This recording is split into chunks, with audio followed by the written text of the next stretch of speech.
hu no ma kakra about said ye empanimfo attitude towards enoma hayen anase yefin se enye ewo yasetenemu.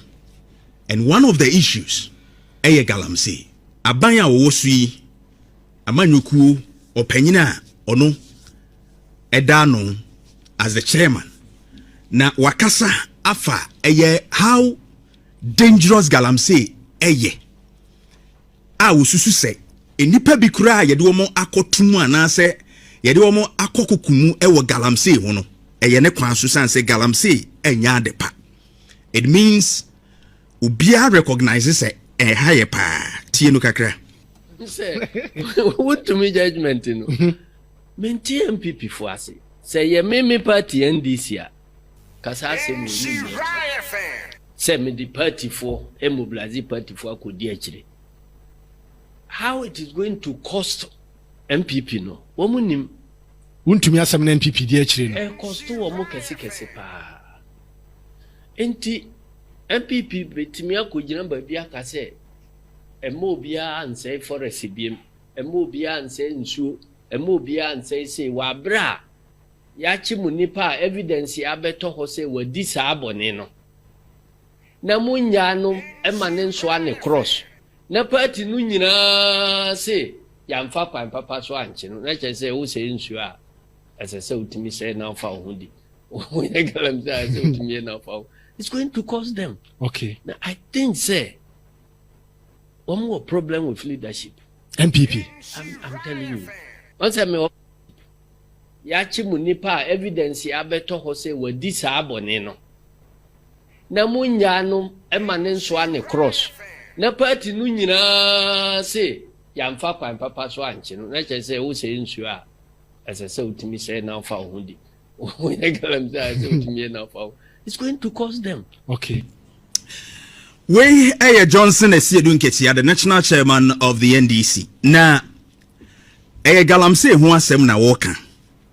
And at a point wabo untumi court edene akoshe kukum asem so. Se ensemo ebefa ho no Galamsey ntino aden na MPP for support to senka untumi yenyano. Ninti say no obi say nsu a yenya nana obi say asase no a yenya nana. That is a Esiedu Nketia asemni chese se obi ya Galamsey na se omo say nsuo ene ya setenemu de de bebo ye ho bra eni se sa nkrofo no ye tolerate. That is what the Esiedu Nketia eka. Now that is the point where I realize say yem panimfo ni nyina anim the problem. They know say Galamsey no a problem ema wo mai enti ye hu de kura wo munim dada. But the challenge is that how to go after omo I say yensase any nsuo no is the problem. And ne Esiedu Nketia asem a wokan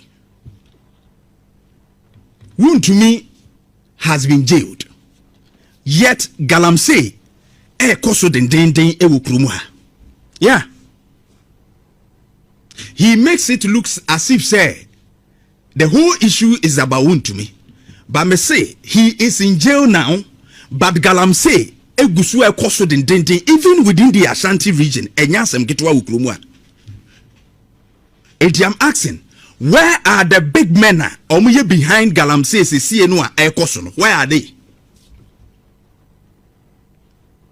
Johnson is saying, I'm asking you, is it because those involved in Galamsey say no NDC fuana?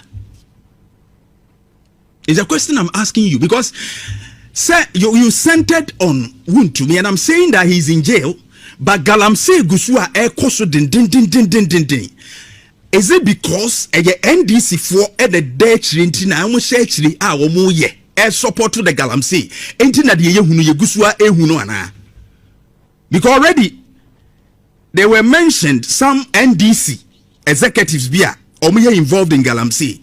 Yet ho asem ye investigations because basically finality my nipa kura ye no investigation no bomb pa ye se wono kura be kasae wo ntinte video so kire se obenya kura na nka de ho ensem no aba Joseph Yami was in Kubenya Nanka resource number because only who say we innocent. But basically that investigation MI Yakubu Abanga, the third vice chairman, Ononso Nediansu Pie, Oscar Oforilabi, our win MP, Emmanuel Arno Kofi, Jomoro, Ajira chairman, just a somewhere a baby by in a basically. So I'm asking, say, Galamsey na yehuni bebrebe wo kromu hana egusu a ekoso with all the impunity ekoso with Galamsey no. Is it because some NDC for na church rentina ama say no as a yehudi yehu ya na? It's a big question to the national chairman. Wabai woso. Because you mentioned Wuntumi is not in the system right now or jail. Why is Galamsey still economy? Because John Dramani Mahama na can say he knows that no one crop for a shimbi omoye Galamsey. That is what John Dramani Mahama kai or sitting crop for a wumbi omoye Galamsey.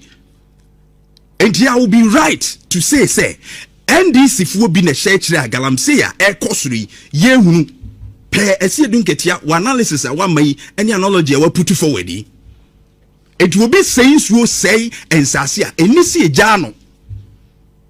John Dramani Mahama, His Excellency Nekai, say he knows sending crow for a wumbi. So if those are arrested, up to date, Ayakra won't tell one she, Nancy Yachinipa 15, Yachinipa 20, ya arrest now, but at the end of the day, the big men behind Omwa, a Shewremo, the poor guys now, Omu Shewremo na, a community, a Jumani or community, as so Mako Galamsey site no, Womu Tutuamanano, dear Okoto excavator no. Excavator watch access number cars ya yesizi nyina watch access number ebetumi trace ya hu big man kra Galamsey emfidie no ya excavators ne cars ne ye ne dia no ye be trace ya hu ne ye trace eye ya na asem no akoda wo mo ya chi wo mo arrest ye ntehwi biem say ya jeli obi see ya obi dan nothing na esizi ye ntehwe entima men kanche Johnson na sie dun ketia Jeff anatoso Johnson is here dunketia. If you are saying say a political party, nemu a support a member, now we should say because of Galamsey they don't have that right to do that. Dear, then your own people are John Dramani Mahama citing. Where are they? Are they the ones behind Nancy Galamsey ya espring ya yehu bebrebe? That's selective justice. And ama ye brewo meimuno. Ghana be say Galamsey no de it is all far baby ye didi na anu oboase de oboase na anu ye enrechi ye nyasem ketwa school wo mu tu adi asay school it is school asase no ma say no oboase ye bra Facebook be rade eni school dan cheap e was school dan Sansu school down Agye be man school down cheap school down new police phones with jina ha near me and say over Facebook a police for agina ho checkpoint e won ye di Galamsey school dan and ye to school dan and currently make us say almost school no kra mo mie kosi sempani be ye e be reclaim land no say be yankwala no ba o mu kototo amene look at it bra be hwe machines ne si school dan anymore just say I say ye sound as yenye sound the MCE the police commander wo eyesa obuase eyi wono anti school o staff o personnel ejina ho ye to Galamsey wo school dan nim enye se excavator ni sunu omo nti o mesi school ni o de bra Facebook eni and the police wo ni ejina ho no nothing obi anka ho hwe asiye yare obi anka ho hwe. The head of security, MCE or area, BPNC. Is it because higher hands be kremu and say top yibi womu? I don't understand. Because the police is supposed to protect national properties, be to say land and sasina according to the constitution. A Ghana for they are vested in the president. Yet they are shaman penisa. And to mampeni security nina ese to me bo a japadia war mine diano who buy. To be too firm a good deal we will school die. Just say This is serious. This is serious. Now we go Eastern region here. Apeja Akim Ebuakwa South. Airtime. I sorry that just say actually where you feel Facebook where you feel come to Facebook and see something.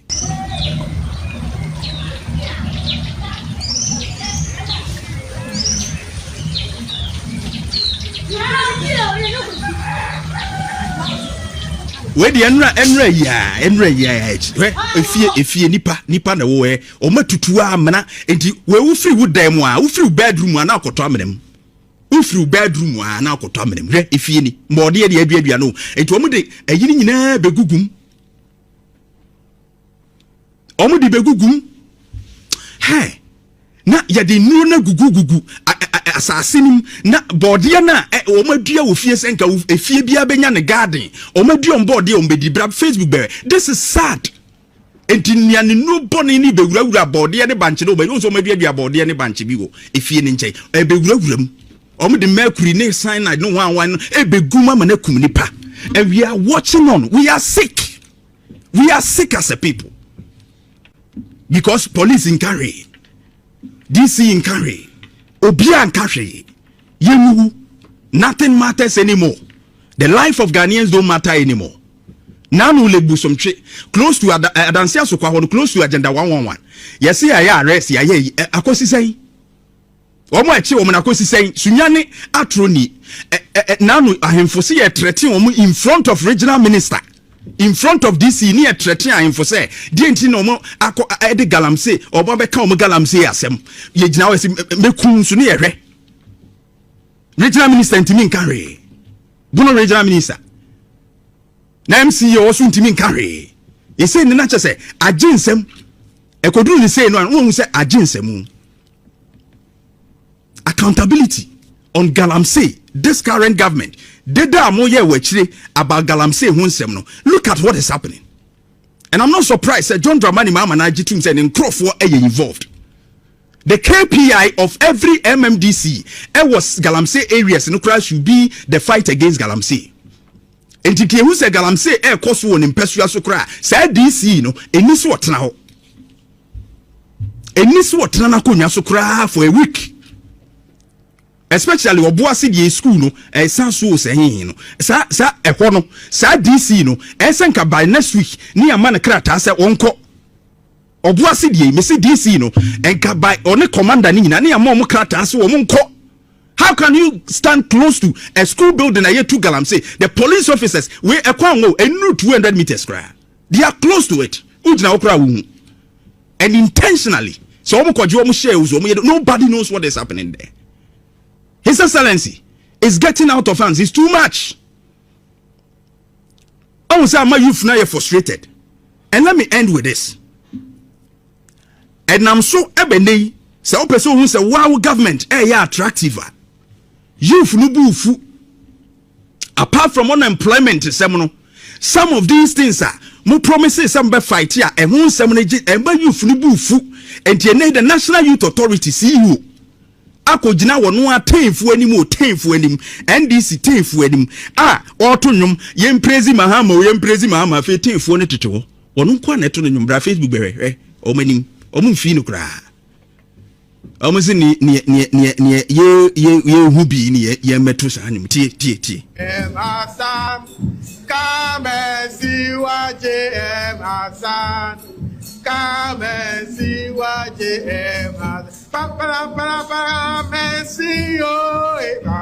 enti bra Facebook bewe ni padodo agu obi akra nto ama no anto nwum ni bia moa no come and see Mese wono na beto pampana nana no obi anso wo so youth na gu onso mugu omumfi no omumfi because they are seeing unemployment, they are seeing Galamsey kosro ebekunkum. How can they sing come and see what the John Mahama has done? Galamsey, are you serious?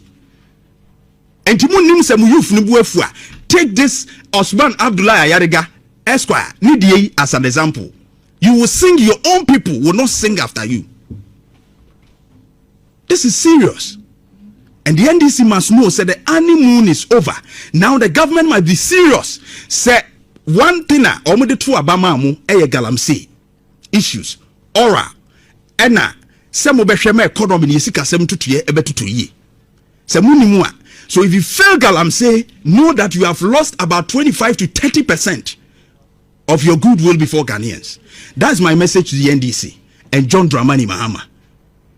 The 24-hour economy, Women's Bank, Ora, Galamsey. But Galamsey, Jinemunti Timai, and the Ora are the two cardinal ones. Ghana for her, so they two. That's my message for the NDC. Now for Yininkom. Honorable, good morning. Good morning. Apom to say. Adomnim pai boy ho ye wakoyo ba nya be ma ahode am de ba oso no ase o ye bubu ma pre honorable na ompasua no so sanso school no excavators no esi wo no police for ye checks wo ho a the reports ne say Galamsey ekoso around wo no. I mean, what is happening? Ya chichire wonsa now what is actually happening over there? Me who I don't know about social media. And to the first person I was sending a honor man, you know, a Dr. Mwapon, and then Okatem said I should take action. Immediately, and ma police, with fair police, district police commander. And I'm the other people come home. Together with the low loader. No more farm machines to be able to be answering from Fambram and Motepal. And see, fortunate or unfortunate as well, I'll move on. And a national security, 9 months, and other security personnel, Ebeka, who no more FR. Excavators and no more holding in our motherphone. And so far, no, as MCE area, police checkpoint, the police commander and the police personnel or more honor ain't me a mau briefing. As head of security, say, Suku dime BC or my chikwa, baby or my checks, no, a new 200 meters. Ye di Galamsey Oma mebo wa manie. MC want that. Men correct so kakra. Okay. Babia ehono adia ne wono. Se obi ma information am ko kucha. I think so one day often teacher do when you wouldn't know say that is exactly what they are doing then. But there are some man who so. But so one for what can rema. There be na get a contract in all year. Me make a call go here. Sa next year. But honorable, we have the footages and the videos over there. Wo shebe be a police for ejina. Any baby a edwuma yi koswa. Police no e dia dana no cha video no. So if I'm Ashanti to be corrected there. Police for call, I don't know. But honorable, video ne koso no aye twa no. You could see the police officers on duty and then Galamsey no so koso directly. And to say nye bibi kura no ayemfa nso mo ye patrol team omo twam. Patrol team is supposed to say omo be hwe se bi bonifisem koso be bia within the territory. Wonu betumi confront. Now omo gina ho. And I believe a patrol team because I'm pick up this one. Woman jina wana Galamsey no koso woman chain say ya and they never went there to ask until national security be free baby abeyes arrest no. I'm surprised, honorable. Thank you very much. But I'm not here to defend anybody. But instructions I buy from the regional minister no. Me see to it refer the action that they wanted me to do no. Yeah. And you know that is that. But apart from that, I'm not here on your big platform to defend anybody.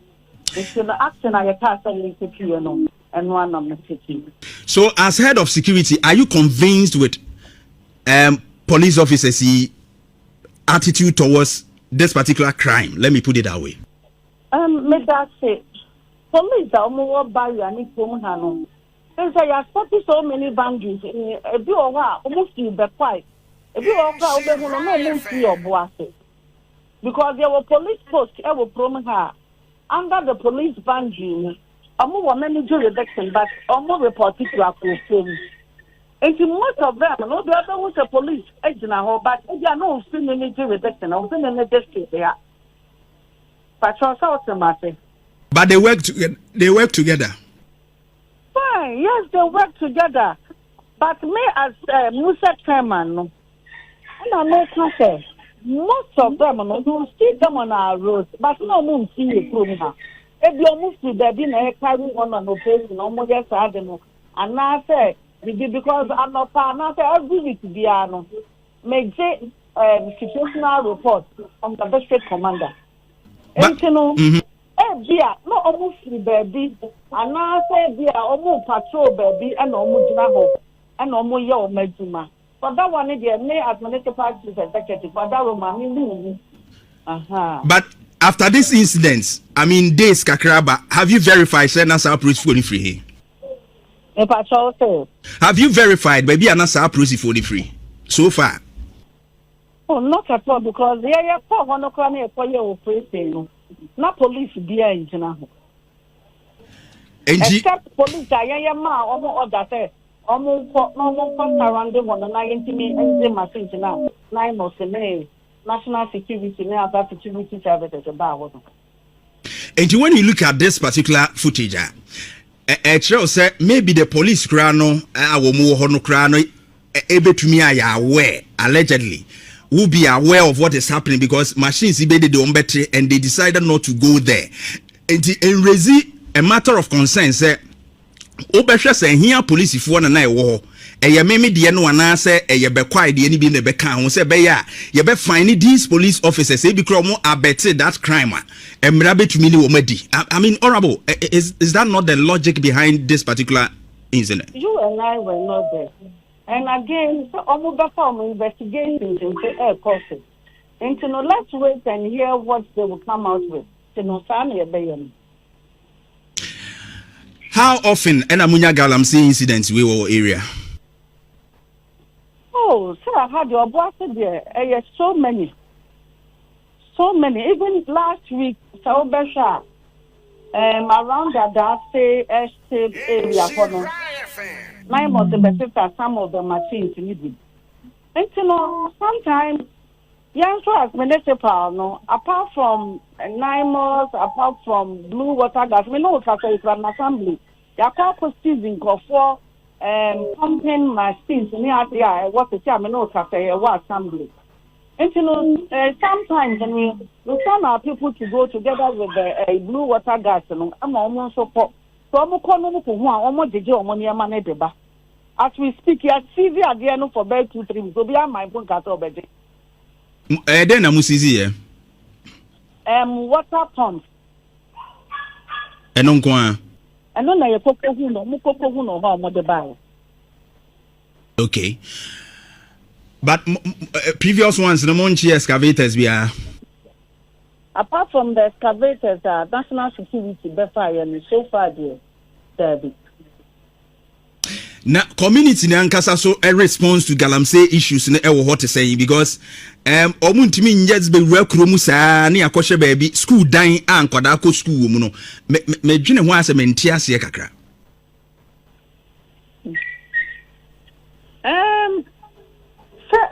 So what you were do proof for your assembly member to assembly member over no it's from time for ever. So if they don't bring it up. But do you engage them? You call for it because who were previous president said Galamsey in the course area party. I think say a stakeholder involvement. Why engage you or more asking them to help you fight it? Yes, as an assembly, no. Yeah, mama last year. Baby, I'm not a 1 year no. You call your reclamation. I do no more than I am for nothing. This year, yeah, that was last 2 months or last month. Yes, baby, Galamsey will be a different and him by. So your person, you're green farm. If you are the ball, confess yourself into a more, you're never that Galamsey will be an young measure. And of course, me and them. Upon all what we are doing, a microphone na ahemafo no amwa yenya anya ade a ye betimi akoya pon aye pesa ye pon.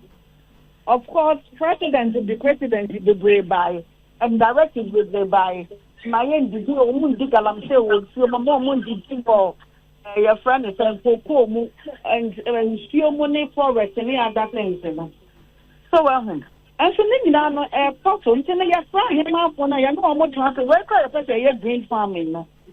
You know what much no my acna. But the day you for 5 days or more pumping matter and I'm not the baba. It needs a constant patrolling.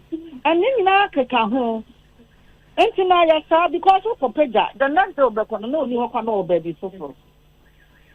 Honorable Wada Majina so kakrama mena Captain Retired Kwame Jabari Ashanti Regional Security Coordinator na owa homano so Honorable Jina so ma me kakra na yenhwe said ye ase ya aye difficult ama ye the strategy they are about to help you with. Captain, good morning. Good morning. Honorable, I'll come back to you. Meba side. Captain, good morning. Good morning. Na pomu ye de. Yeda okropon ase. Updates on Sansu Obuasi issue no saying yate some why arrest be nipa do was saying and the excavators now watching no so far he and the who owns those excavators. Paying for me to my friend man I think Saturday na video report viral saying for year mining or council. Okay. Primary and judges actually on the regional minister say kutuka say for conformation one in Kirinchio. In the quite which I think there were about 15 suspects after interrogation. Not two drivers and they had no business at the mining area. No more after a FTB bear on so they added to it. But later here, say they are just residents who are staying close to the place. They are not part of it. We are 13 people. Now, okay. One prince, one Boatin. Honestly, a channel on Papa site in there also. Prince Boatin on a site in the Yanidia. Yes, honestly, a channel on man also found a channel on it. Yane Naimos for Catanum Cassia from Brankai. Now, prosecution warranty. I did see how much it in a good crime. Me and Gassam Namicon Pine Echo claim statement concerning operation area prosecution. I shall see what in Kai Honors. It's good that this one when you that Prince Boatina or only site, but ya neko bani say ya now ya arrest ya domoko ya prosecute and there are no updates. The entire Americans are say there are people who are named say ya kochichibi ya chinipa 3 nipa say, but at the end of the day the results of that process ya nsheda say nipa ne ye beja no kwam say to say no adena ya mo my updates on what is actually happening na yenko hu de be si akiri. Okay, updates no say ya actually the more police force they have a way to prosecute their cases. Sometimes they can consider a statement to help them be able to prosecute the case. They have to come to a Kumasi to try to look at the scene. Then the prosecution will start. So most of the bank common and said them do the money update on how it's going, but and year prosecution and I think it's prosecution it's inside the police for the year prosecution. So sometimes it's difficult to give current update. But couldn't say justice so the guy needs ruling. So sometimes it takes time for such judgments come out and as a prosecution customer. But most of the time, so the issue I want to say, a viral video sana, sometimes on tongue for them because I want to say issue not viral and told me to enter sometimes so what put site so from afar down washing paper so those are the challenges. Those are we pick up. They go through the process and then they hand over to the police for prosecution. Prince Boatin or your wine or you nipa a resident in Obuasi. It's a resident at Obuasi. A resident at Obuasi. And he was able to count, I think, regional minister director said, you're going to attack a man, and a team will be visiting the site tomorrow. I think the school for no vacation, so we want to use that period to reclaim the place before the school people come back. But investigation is ongoing at that place over there. It's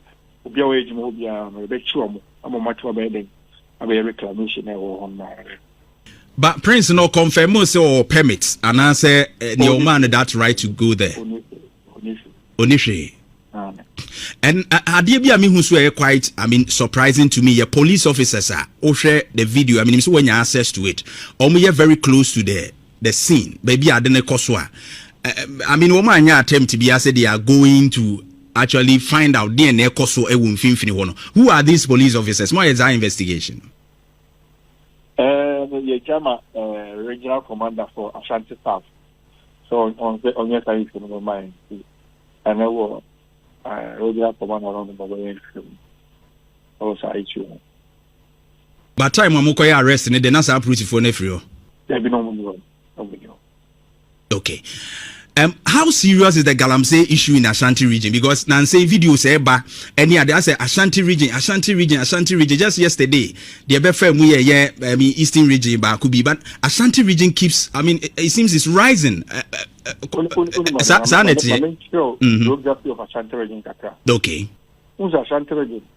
region, 1 hour. I drive it through about 10 districts. Right, yeah. Good.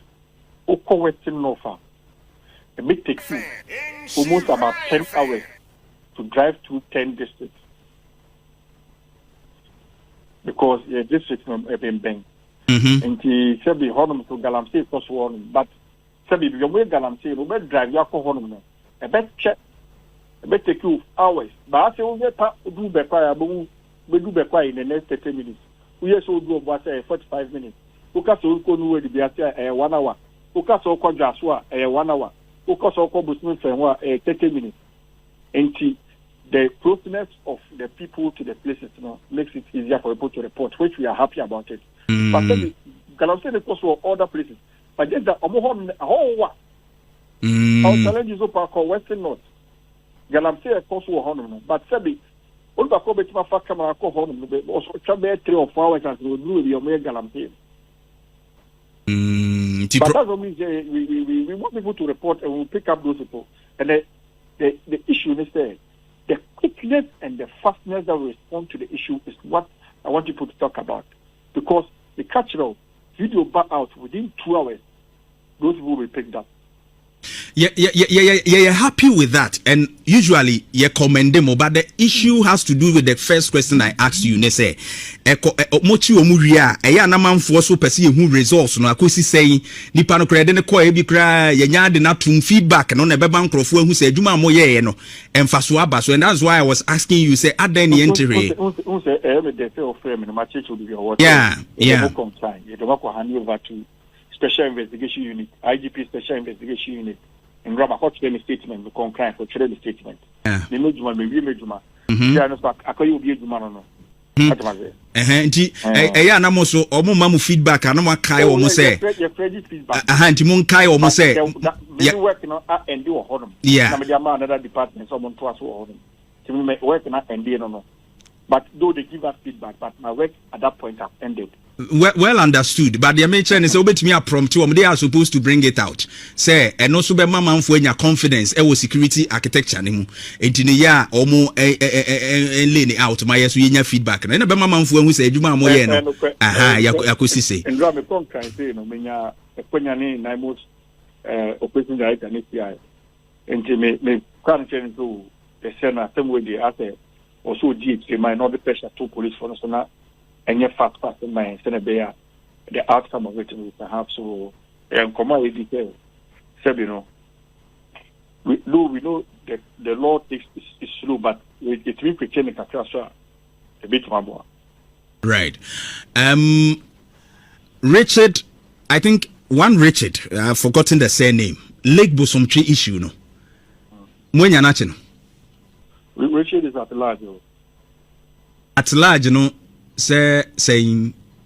At large, you say, with Johnny. What you mean, Johnny? Johnny for no more. I reckon the phones are really more need to attract him. We don't do so phones. So we're trying to track him, but I think he has abandoned his phone and all those things that can let us track him. But we are still on him. We'll get him. I'm telling you, we'll get him. Na enya better say obi a wadwane saa no ye be declare wanted ni nyina ya hwere no. I think that's another approach. What do you think? So many regional ministers do come. Yeah. So we can see how we can get a picture of him. And let the police declare him wanted. Sure. Na ye nyina ye hu nanim because din ni ye hu ye nim nanim bi kura na machia no fufuo joint bi ase. Na ne mayi masotre so hu. Na finally MCE ewo issue, especially when it comes to the security architecture, no, so be movie around the petrol ni sa normal or any area on na aye a bit difficult kakra. Sound so hono area no na me ni din komo mi so da so wa homa no so kra. And or can say police na say omo ye petrol ni ade, but we all know mo ko ho no de na mo steady ehuna obetumi e de aboa no kakra. I mean in terms of say obe advice say obetu ho na mo ye. Oh, where there was some about MCEs money or idea because you do on na was police for crime more than that. Me effort was for that first lab honorable MCEs. Yeah. Who video ma police we the kind of honor. Ne cost support chomo ko ye page man. But me MCEs aware say be over any problem be or reporting my necessity with coordination of Naniso will come in with anything that is provided. So that is we are always on standby. We are always a call away. I did a Bruno concerning security in Galamsey, not only Galamsey. We are always a call away to cover ourselves there. Yes. Okay. Captain Mamena Sianope. Captain retired Kwame Jabari, Ashanti Regional Security Coordinator now in Nkana. Honorable First Laugh. Yes. So what say they are ready to assist you, because I was highly disappointed seeing police officers close to baby I don't know ekosuno ye hu no na akoba ne sei no. Me correct the big kakra. Yeah. Man ka said yenya emwa me say it's a say we are all my ye we na view no. E was so police constantly no omo patio, but man ka said yenya mwa yenya. Right. Obuasi issue no. I think say production so aye bibi kakra about it. I just want you to be on it na tie bibi kakra from that. Na what my response? Odi, what is it about Obuasi? Obuasi. Michia MC on the minua ba prekope no. Right. Onim. And Obuasi akuno wontimi nko. Ontimi. Ontimi nko. Galamsey ontimi nko. She dare not. Adey. Obuasi said ono so obeko Galamsey. Head of security. Jabari munyi and Jabari munyi ontimi nko. Certainty. There, why are you raising that? Masa. Me Obuasi boy you. What is it that and they can't let handle? Me tell you, Obuasi yeka Galamsey. And when we say Nansen areas be ababeje the name of headquarters of Galamsey. Yeah. But Obuasi ne Galamsey headquarters. But the only thing say na hono ensure say near the no na ebi ni ho. Okay. But recently no I had too vigorous. Omudi refie ni ade ni suku mu te say de sanso de ekoso no. But dia me pese se omo pese sa Galamsey we no omo fight dia any say 9 months no omo station omo ewo Obuasi ye. Ana to so biem no so no se omo pese omo ne Obuasi for no enya issue a ese se omo make sure say emre bi promises bi a omo de ma omo say omo aban ye ba omo be ma omo Anglo Gold abandon concession no ma ye adwuma no no ma kwakoye. Yeah. No, so that Omama who say, Omu men Omu men fie, Omu men school. Okay. So that I know they be okay. But let me tell you, min kaya busia 4 year.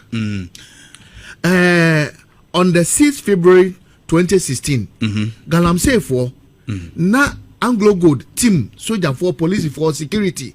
Omu kwa monitor the activity of Galamseyers. I will be a friend Kodo. Yeah, mekai. I know na papa bi a friend John Usu ano a PRO e de Anglo Good. Ofem wu ye. Omu ye say omu ko attack team na e ko ye no. And unfortunately, car ran over Mr. John Usu.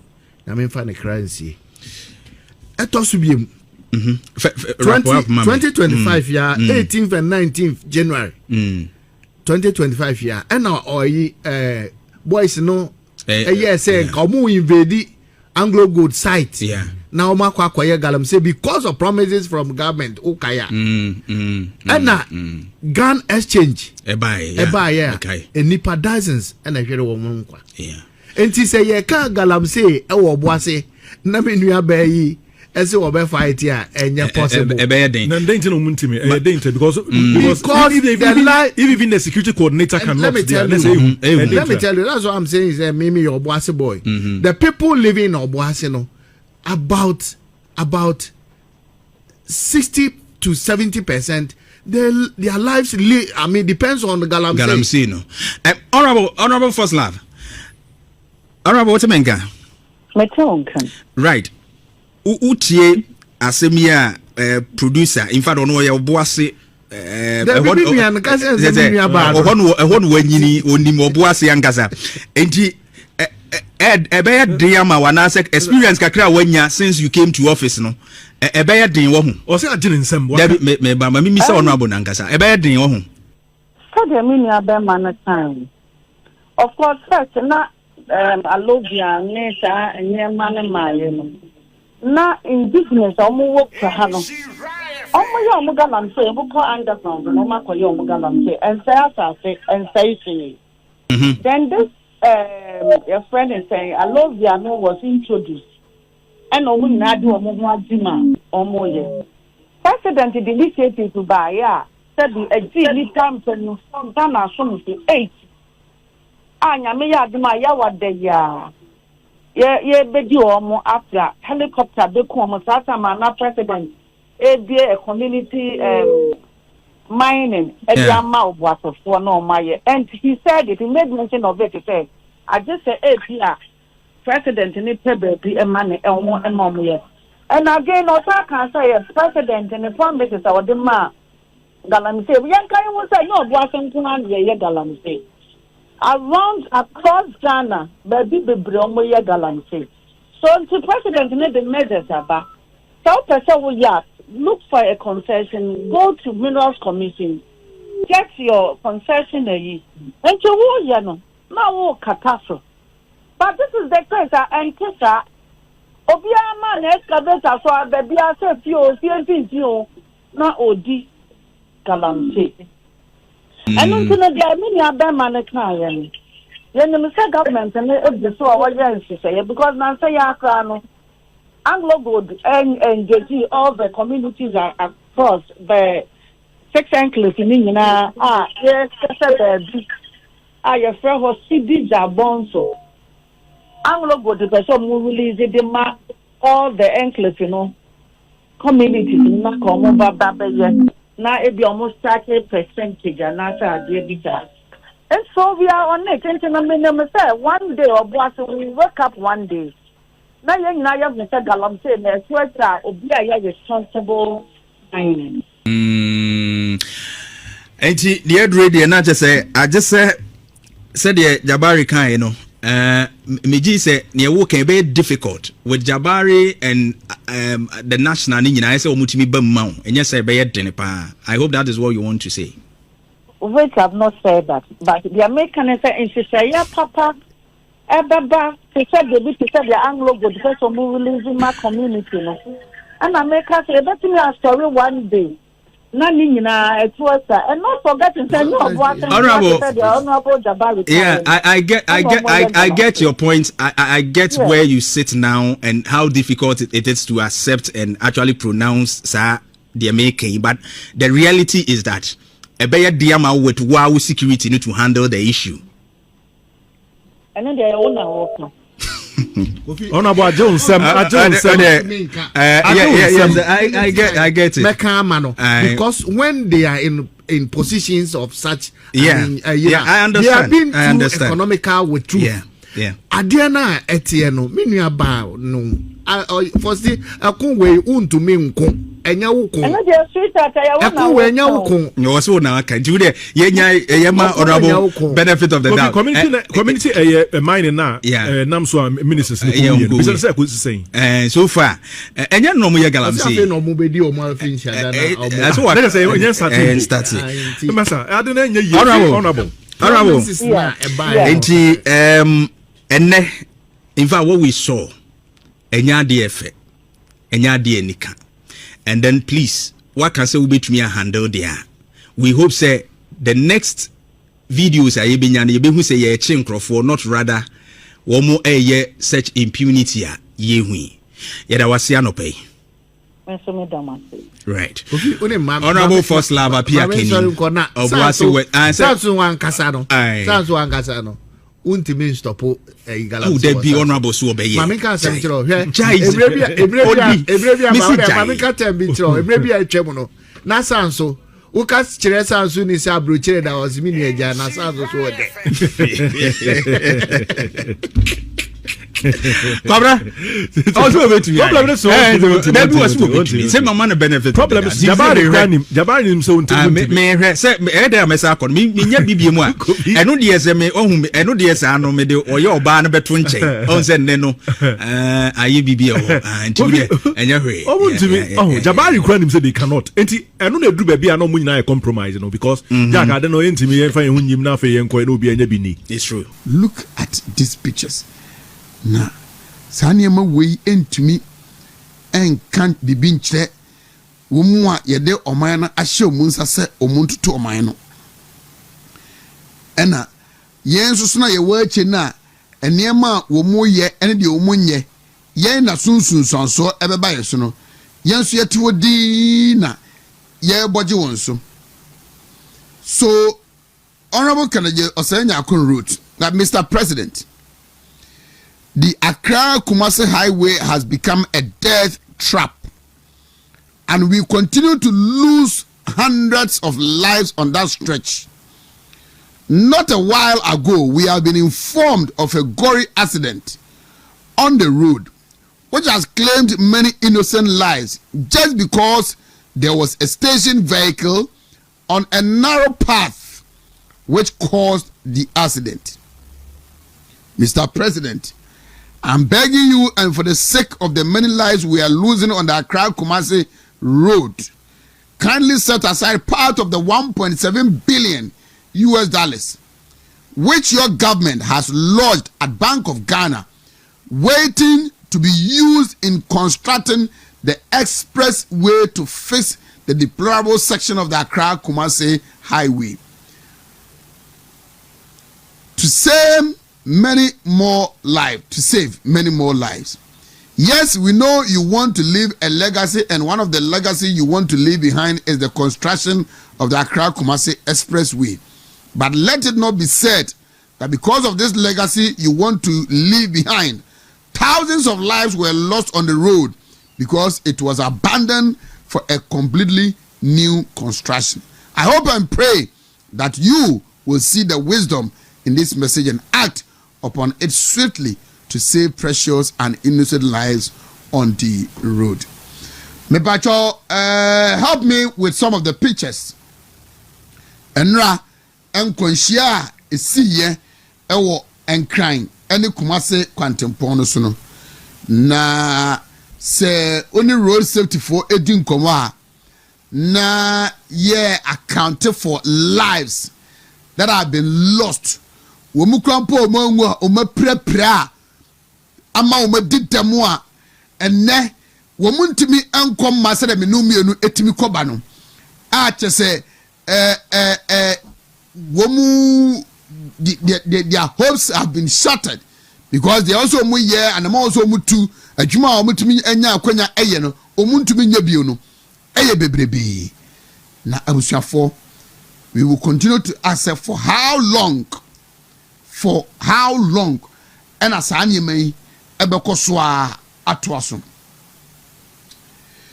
na GPRTU for and assess to bio sir cash entiade transportation first womo eba betum amana bekosoro na tie I'm reading from Joy News and there are some no kana wan chabi akonya na ye ba becho Joy News and Apostle Adewin na ye kache mu se aban we no tama wo petumi no na eyenkekankeka nti obo NPP aban no kwadu na enema sebe ba komienu bi atemache wa hono na wo che na dwene na o demonstrate as if say they will have a solution to all our problems, but reasons that the government, the previous government were giving say enuntina a be a moment manye A or B no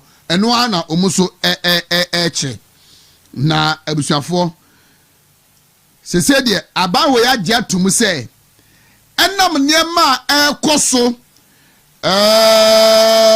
Russia and Ukraine war any Iran any US Ukraine Russia nintino ama ewiase for na nyina ayedin ama Ghana so ayedin and so we are not in normal times in the GPR34 enya abotre no mu kase omudi di esisi na chi ama fa nwobo ekosoro toto cash entiade mu a ene member de Ghana pa na mamen kase we no eye Iran ene Russia nko amebo Strait of Hormuz no kwa say e wo ba bia chi ba bia am say so abofo kura ko ha obebere pa ansa no oduro na campus wiase. These are not normal times. Let's all sacrifice. Energy Minister appeals to GPRTU over fare hikes. Now you see, I didn't tell upon a better one so one. Why shall we say tia obiama? The any dino and a ebesi. And now John Jinapo catch say if you say a thing, I'm a Ghana so a thing.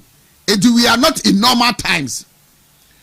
When he was in opposition, I want what say onimnyanse wo wiase nyina fa ngo bua na ekoso no eye sebe na nado ene Dr. Baumia wo munwene Ghana fo ho na fe omuni mamamu obu enti na Ghana ekode ye komu no ene John Jinapo is telling us say ade ba ko pa asi ewo Iran ene Russia ntam no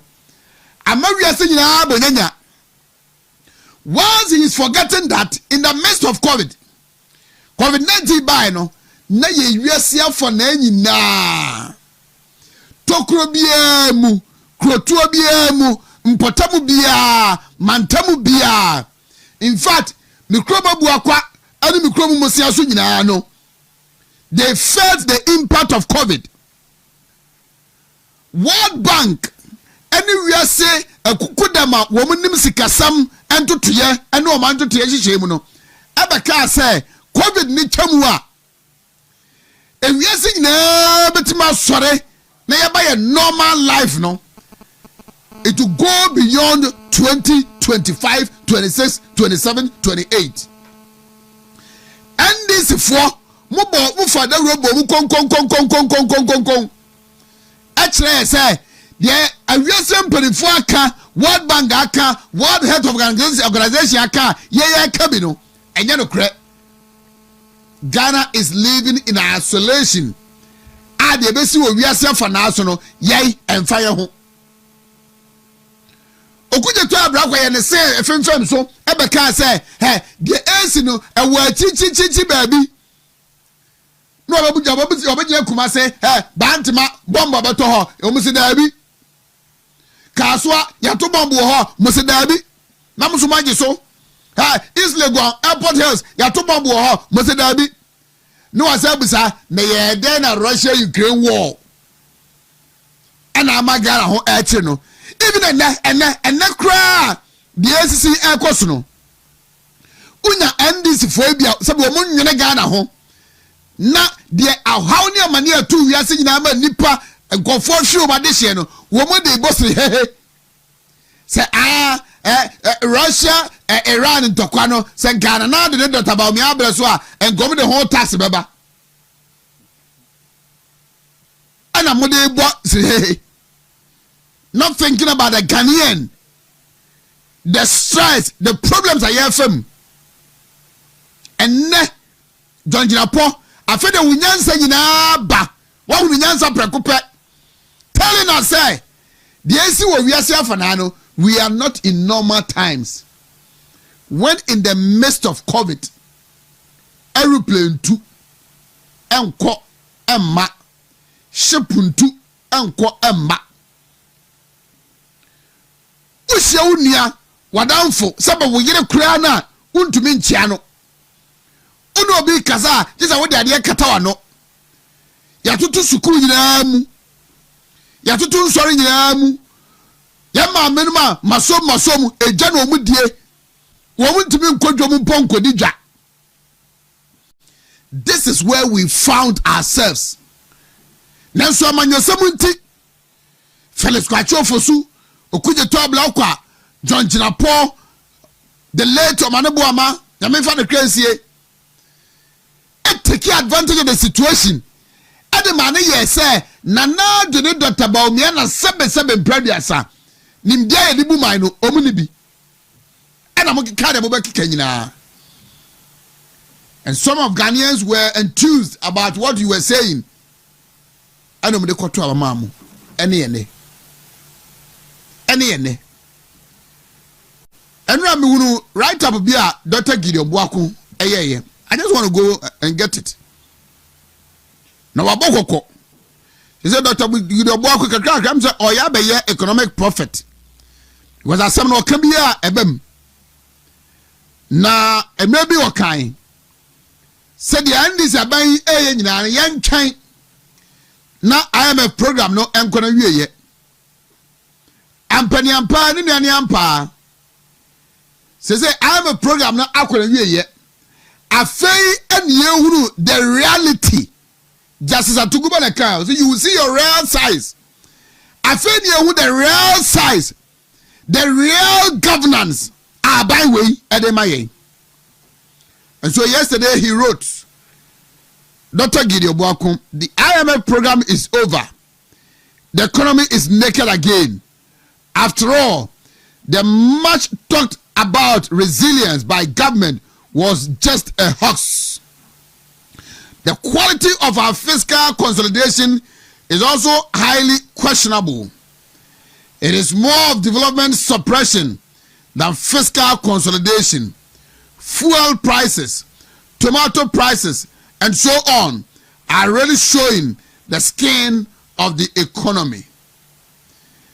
And before that, Odikan Ebe posting, or see the Weekend Digest. Every generation inherits an economy. Some generations merely manage it. Others fundamentally redefine how it is understood. Ghana's challenge has never been simply to achieve economic growth or fiscal stability.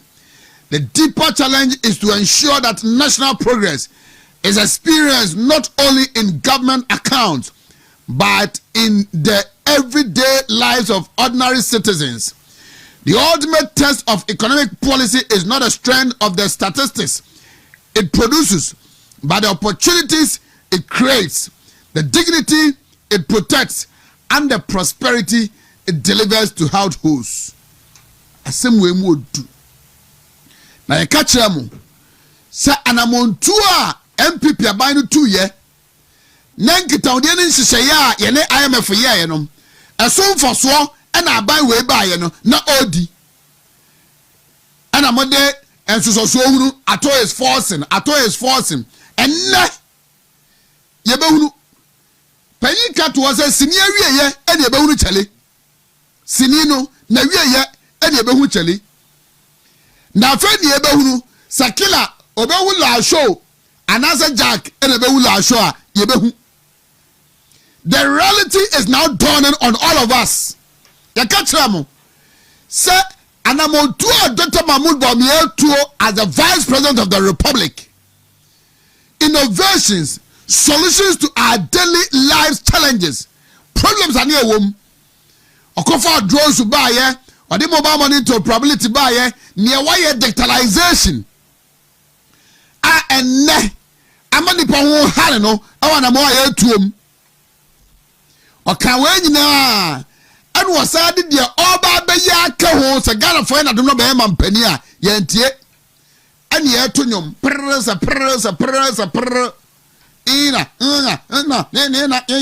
ni abonyom ni asa wa branti aseri nyansa bia num ni ono ato nyom no kran bo se nyom no enyensa papa bia enyensa mfua eno keka bo mo no de you are just saying something about danceable and yes so presa ni de to nyom bo so roku a and ye koto aba Emma His Excellency John Dramani Mahama. And the last time I said it here, I thought His Excellency John Dramani Mahama was going to disappoint me because maybe there, let me say, Bibian Sasa one. His Excellency John Dramani Mahama that we knew 2012, 13, 14, 15, 16, and said that all is it. Let me say, what the few watching, what the end some kaya, and then the oya, san or besabe. But a two of man again for two to be man. I thought he was going to disappoint me. But it looks as if said, yeah, of course, you know, he is just affirming my position that I took earlier before election 2024. Because Bibia answer sign. And then someone, woman power who are buying muno, woman in opposition, the more yeah. When given the opportunity, worse. And now someone who said Auditor General, a flag NP, about 648 million Ghana cedis. And you want the crowd to me accounted for. Every Tamakro in opposition, no one in Yansa Bia. What in Bibia? Or to Bibia say, or a solution to every problem Ghanaians were facing. And ne yedi MPA man full boy and skyrocketing. And they can't come and tell us Russia, Iran, and US and seminal because when they were in opposition, they made us believe Russia, Ukraine war, COVID-19 had no impact whatsoever in Ghana's economy. And ne John Jinapunyan Samba catch say we are not in normal times. Ade ye in normal times no. What that's why now na mabontia ube hu obi na ni 3 receive from na 9 na hwiem. Ade be na asesa. Asetra ye tremu and Kufuado Dr. Bawumia no enye no ane na mui. De be pa na eya soronko. Nothing has changed. You were just running your mouth. And that day, yes, mako ni bidie ebo and na akosrama inflation. Emu pega kosro. But when you look at what is happening today, I am tempted to believe, say, the figures now womu portray at the mayeno. It has been massaged because this cannot be the real inflation rate. Hey. Now you say economy si anyabi. But the enema mukacha and say inflation go from one. Nani amapo also go from. Na abai we NDC abai we there inflation go from no. Nani amapo ya dey. He ne TB. He pa na asem we e TB. Na Kwame Njubosi akunyame nsha no. Baby wo bia asem no oka ni afa ne se ode ye concert e ya agudie but utrasia na bu nkompo na hwede ye koso a no say it was very instructive na oka bebi no kasa Ghana for munsori no deɛ ɛkɔ so yi sɛ mo nsɔre number 1 man na yɛ sɛ yɛ mo abasɛm. Later he came back to say said deɛ ɛkɔ so na fɛn yɛ obiara bɛhuru deɛ tua mu na nyina nso yɛ ehunu amamuo no ɛyɛ papa a yɛhu ɛnyɛ papa nso a yɛhu nipa ewu basa ɛnɛ aban wei anormalize ewuo asɛ nipa wu a ɛnyɛ hwee bibia nsi kwanhyia basa enti sɛ nkwanhyia bɛɛ ɛnan na besi atoa so a emu baako ka hye ɛma nipa hye ade bɔne bɛɛ na Ghana fo yɛ bɔne bɛɛ ɛne ayɛ ama nneɛma emu ɛya ɛte akoma etwa nsrumu ɛna ɛtoto yɛ after 2024 elections. Why? How did we get here? Ade adwumayɛfo na bɛyɛ adwuma a aban sɛ bi ntua mo ka yɛbɛtua mo ka gye sɛ mayɛ adwuma bɛyɛ afe ne yɛbɛtua mo busumi mmienu aban na bɛna nso sɛ wɔfa nkwalaa adwuma sɛ yɛ polisi ne soja immigration ɛna nkwalaa bɛkɔ akɔbɔdɔ mpem so mkɔpɛ adwuma na bia fam awu kwalaa na wɔasɔre ɛkɔpɛ adwuma a wɔde bɛbɔ bra hwɛ ma amene papa wɔbɔ no ho ka no na wɔkɔhyɛ ne nkwanhyɛ wuo ne atototo ho nwoma bibia nsi. You see nipa bi ewu a ɛya da bia meka me say ɛkwan afa so a aban mu mpanifo nipa nsia ewu ye no ɛya rehosem a ɛne sɛ obi akware ya amanyesem. We should always continue to pray for the families of those departed souls. Baba we ɛya amana yɛ te sɛ sɛ nipa no omu ye nipa ɛsi nipa bi a akabia nipa nsia na free mu. Our flags were raised down. The National Day of Mourning. I'm saying 3 days, my boy. Yama almost state barrier. Yakosuomu kama. And so yira esi ye e won kran. Anybody do say NFM wuye. Why didn't we mourn them? Because omunya abai mu mpanifo. 6 lives were lost. Very unfortunate. I don't wish it happens again. Enise bisi bio. Ebi omo bia Yankopon fo mu kransie no mo ho ban. Na abusua a waje akire emmanom no. Awurade na ankasa nka omo nchichire omo re. Na emom ananu ye nsuo yiyiri nipa ewu ye. Na omo buru nsia. Na omo buru du. Na omo buru dunum. Na omo buru aduonu. We couldn't care for them and their families. There was no national mourning because lives that have been lost on this Accra Kumasi highway this year alone. It is worth a national mourning.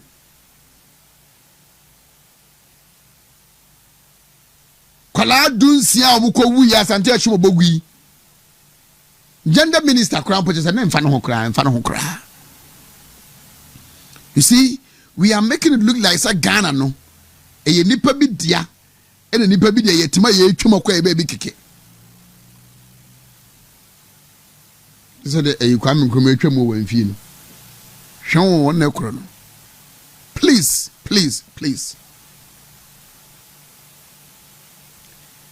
Ghanaians, the majority of Ghanaians could not be wrong. Me jitum say abaya koto ye no. Decision ni parodo na take ye say John Mahama and NDC for mra no. They thought it was a right decision. Enti mo tu oba na sa de mamu. You can't disappoint them. But the mu ye die. Less than 2 years of your 4-year mandate. But more ya catch say Say when the house will be a mumua, you should forget it. You should forget it. Na are ho mekoswaka se ahemfu ni bi mu gum wani ma se okrom hanum asofo ni bi you are losing your value in the midst of national conversation, issues of national interest. So-called governance experts, political communicators, political pundits, you are selling your conscience. Think Ghana instead of thinking yourself and your so-called political affiliations. Because baby Ghana no kika ko no ehu. Now when you sit down and carefully go through this constitutional review omuye, any proposals of Nyakoto Mampeni anymore, you see a binary issue white papers one when it was no, and yema womoye no. Ghanaians should rise up to the oppressor's rule and speak against issues that you free say that be it to thwart the beautiful democracy I enjoy Ukrumanum. I didn't say yet, Obia to meet Chanagri, and the Ghana Mrano and my home coin. And my name Quatraso said about Tumra, Nemum, speak out. Arise Ghana youth, no. Said about Sitias, no. The nation demands your devotion. Please. And yema koso man munina monso na monka ho asemu bi within the remits of the law for me na nkosha wonsem but there was a can there was a way no yeah because yeah the politician too much space to manipulate us mamen share enkwansha na si won kan kuma so kwan so no ade no pictures ni bio. Just look at this. We fire service for a cohort. Omo try say ombe bie kwan nim. Na Africa etimako etimiaba. Just look at this. Just look. Look at this. She. Na nkwanhie si na ka atimi yese ya. Look. Look. Just look. Let me listen to the fire officer. 11:45 hours. I mean, I say accident to be SC. I will boom soup and so. And see a pentel efforts move fast station. I may have a boa boom soup fast station. I may have a Juma said yes, but I'm part even do Hano. Now accident I involve I have 5 vehicles. Tanka you know any SC bus bako. Pick up bako and a Kia Sorento, a saloon castle bako.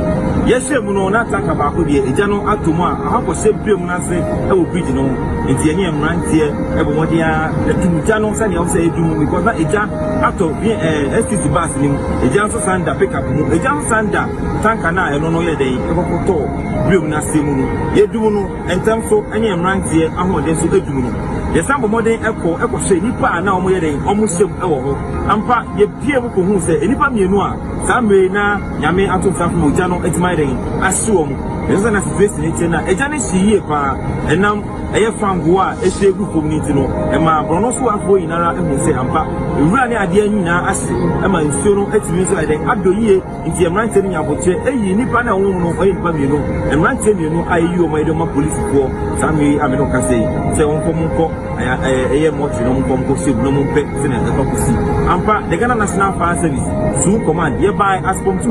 Have a boy, I shall send a situation in the Singapore. Ampa, near Rantanami, the Bia at the Yasha, as a clear coin himself, a bit wedding, then Yaquina, a quino abbey, used for purpose now, and Ranty and I say, Casta, a do shop on your buying, it's me, I day, Akko, on the destinations as we go. Abre enipa won pura no ye betimi ahwemu a ye ba ya no na ebo nyina wo ST bus ni etimesikom e ma ye tiri mbo ko ha nyina etima bo mu nyina sikom pick up no so won ye mu nyina etimesikom nemo kia sorento na obi ne nebusuafo de omu nyina ye de omu nyina ko ayasabi obi nipa enyensa obi ne yere ne mma e omu nyina yere mako pim e wo ayasabi nemo enipa mienu omo ka ho de sanwe ye no ka se omu ka asasifo asasini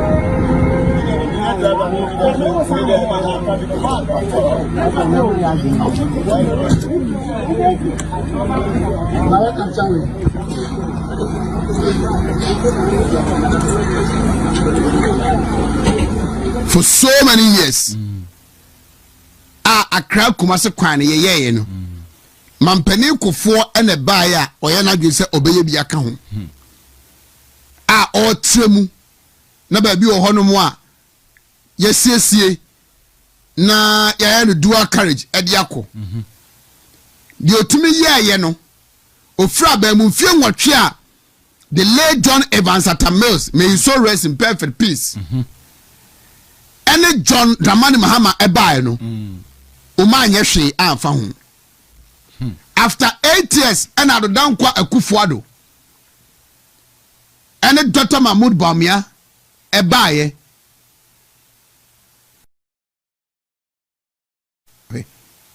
and you told Jesus Christ Brim so na da ho no I did not brim me da so ye brim hwani amu ba Galamsey say no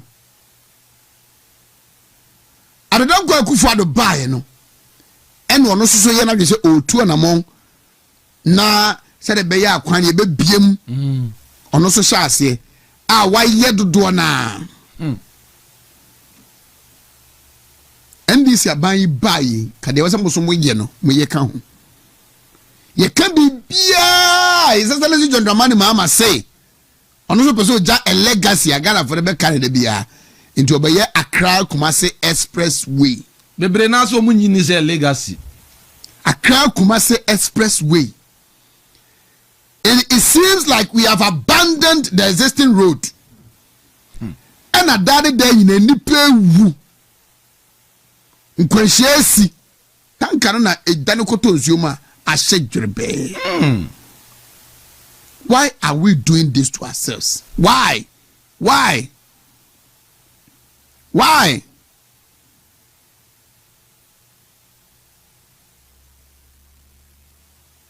Why? Well, Medium Chama mesre se amampani John Dramani Mama Padaruma wo de afanisa nka wo nwene man Ghana de hye hu mpo wo bepe wo de a at least de esie we nko akora no mane nya wo mobo na ehunu se yesi sika na wo de twa kwan no nko akora no etimi wie kwan no nya de odi nya obedi be ye kora nya mayo no odi twa kwan no se express road no nie no yeah so so 110 million I say na omo dey clear omo dey ye clearing e kwan no ba be no so enti mampani yi kasa sika no wodi wie kwai mpo a enka be body pankwa ho ban na afa wakwa akọ express road no Padaroma Ghana fo nkwanti wodi fansa nka wo nwene Ghana fo yi edie ho kura na so wenko ade ubehuni ni pamobo. No, you see a bit matu obi awo hey a bit matu obi awo wo konkran abo last Friday me kwasra chairman she said it took me about 3 hours to decide. I was contemplating me go by road because it's a woman I walk and now I men fly go sing cry then I'll drive to Nsawam maybe I drive back to the airport and then fly to Kumasi but the kwen ye papa say I ka we ni amane no stress we na won famu David what I say now even from Accra to Nsawam no e kwen ye mu yi in futuro ne kwan no poso ka poso what I say why are we doing this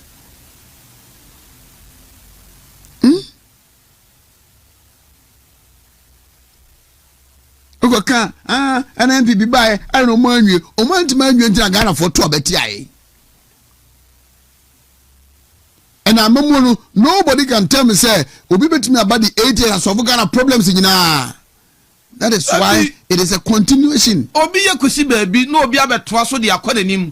And agenda 111 ana na do jano ho 18 months not a single one. I'm saying here o. Not a single one. The big crab a man for. Ade any e Ghana sir.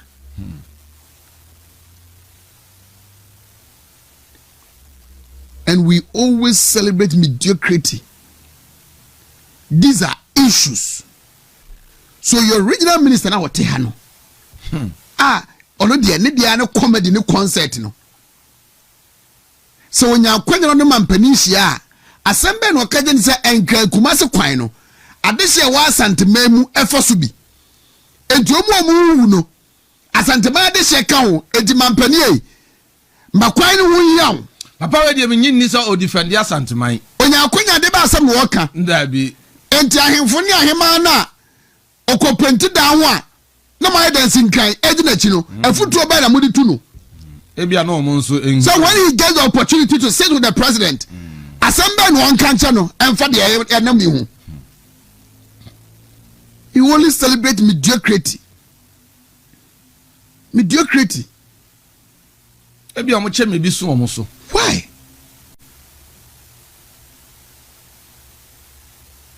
At least we know that Ekufuado started it. That is oye baby, na oye ba. Baby odi be duru ye no, Dr. Bawumia we to aso a, enko ato aso eduru baby.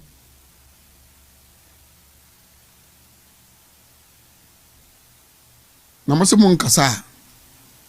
Nka I wish say omu oso omu kasa omu nkasa no. Bibi be say besi no, na nke omu busuafo. Ano den kan ha me ba kokora afoku. No krani, kan ha me ba kokora. Those who are supposed to do what they have to do. Omunye. Omu also mudini kredie kasete de e koso omunka. Ka bibi say besi na ye omu a anaso mabusuafo. And then they will understand the pain. Abusuafo bi afemu. Yanum nyina de hia de wo ho. Na chese ya se ya printing interchange. No matutu ntumadi na chi ebo no se. Hey. Enne kane dunso yi. Ube say ECG4 issue statement release bia so mboye maintenance na ibedum kane bia na wotwe bia 4 days bia 5 days na yikumase. They say 20 na ya Ashanti region. They say 24 hour dum so. Eduma 24 hours near doom ha 24 hours. Enti yankwa na machines ewo problem. Ahemfo nkasa, asofo nkasa. Am said that they say the be dia come. And dey fa dey fam. Why? E dey be envelope akoma o mo ofie. Dia come man wa to mo ofie. Omu be dey akosi da be. Can that buy them life? Can that buy them life? Say no ye hia wo mu asen o man ne de. Nti o mai din enkosi se ebeduru bia emma biu no e no mbe sha so bia mbe kasa. We are taking note of all what is happening today. Let power change tomorrow. And they suddenly found their voice. You know better Kruma. They say as yantia of wonka. Yantia him fonka. Yantia the opinion leaders is beyond some civil society organizations no. Yantio beyond can the question is 14th of August. Ewo Kumasi. The MPP regional office. DMB Asqua. Eho and yede chairman want to make vigil night no so. Ebeshisha so. That is the 14th of August. All the constituency chairmen in Ashanti region, the Kambo and Omo Air Planners together with all the constituency executives. Ashanti regional parliamentarians, Omokokos no issue statement say Omusu ejina den inti chama want to me vigil night no me adoma 14th of August ewo Asukwa but mama fly no na duru ha good Nzade chia na mo koto aba no ade chia no mo koto aba no na sa pepe ene ebe ne yeah dey him say he's a political prisoner eya amanyosem enti no dem onya mfomso bia sebe chama wuntumi dem onfa aban sika on koto amaja pade onwia obi ade kwado de abona ne say concession embra court kraji tum say concession de ne dia owo ho nkrata eno ne say ono chama wuntumi say odima obi so onko reclamation ngo kata so amanfo illegal miners atiesi so akosa asase no tiam no motutu onko kata so no nua kube 50,000 enne adanse die o wa court gitum say kube no wadie mu 18,000 ana illegal miners courtesy so was say enye ono an mo mu ko so in fact krata o twekoma the Western Regional Security Council say omuma nipa enko pamu wo mu o ma veteran asase so ye illegal mining no krata no ho the former Western Regional Minister be there dance here say who dance die e wo ho nanso court say chinchina e wo say okodem na aban kodu bofo di adanse bi ba say oye illegal mining abaya nya dance here illegal mining there chema want to me montia say enye illegal mining ti no odem aban say na saase a o wan krata asase ne dia no obi akoso akoye Galamsey enu nti na want to me dem enye wuntumi na akoye Galamsey no enti me no apetehye matuma ba ato na obi akotu mire wa abe no so a me kwa de say omo say nipa no koye ne say wuntumi ne ka say onko ho ena oye Galamsey no enti echina bi se obi suma obi so onko kune maame a nipa no koku nipa kro no ono ontomra the osuma no ena ayem from so I don't know if Matiwase de wutriase per this judgment sana me de metiase enu nti ena ye de say or political prisoner it nyame adma 14th August no and all the constituency executives all the regional Ashanti region members of parliament any party for nyina ebe hia wa Asukwa ya hold that vigil DMB officer e de amano ya bompa amano asere say political prisoner de nyankopon kuto ne betimi agye no ahwe no amai tininsu a wo nom na duane a wo die mframa a wo home nkomo a wo die bibia nyankopon na anka no na won hye ne den na onka no ho na omo no ho ban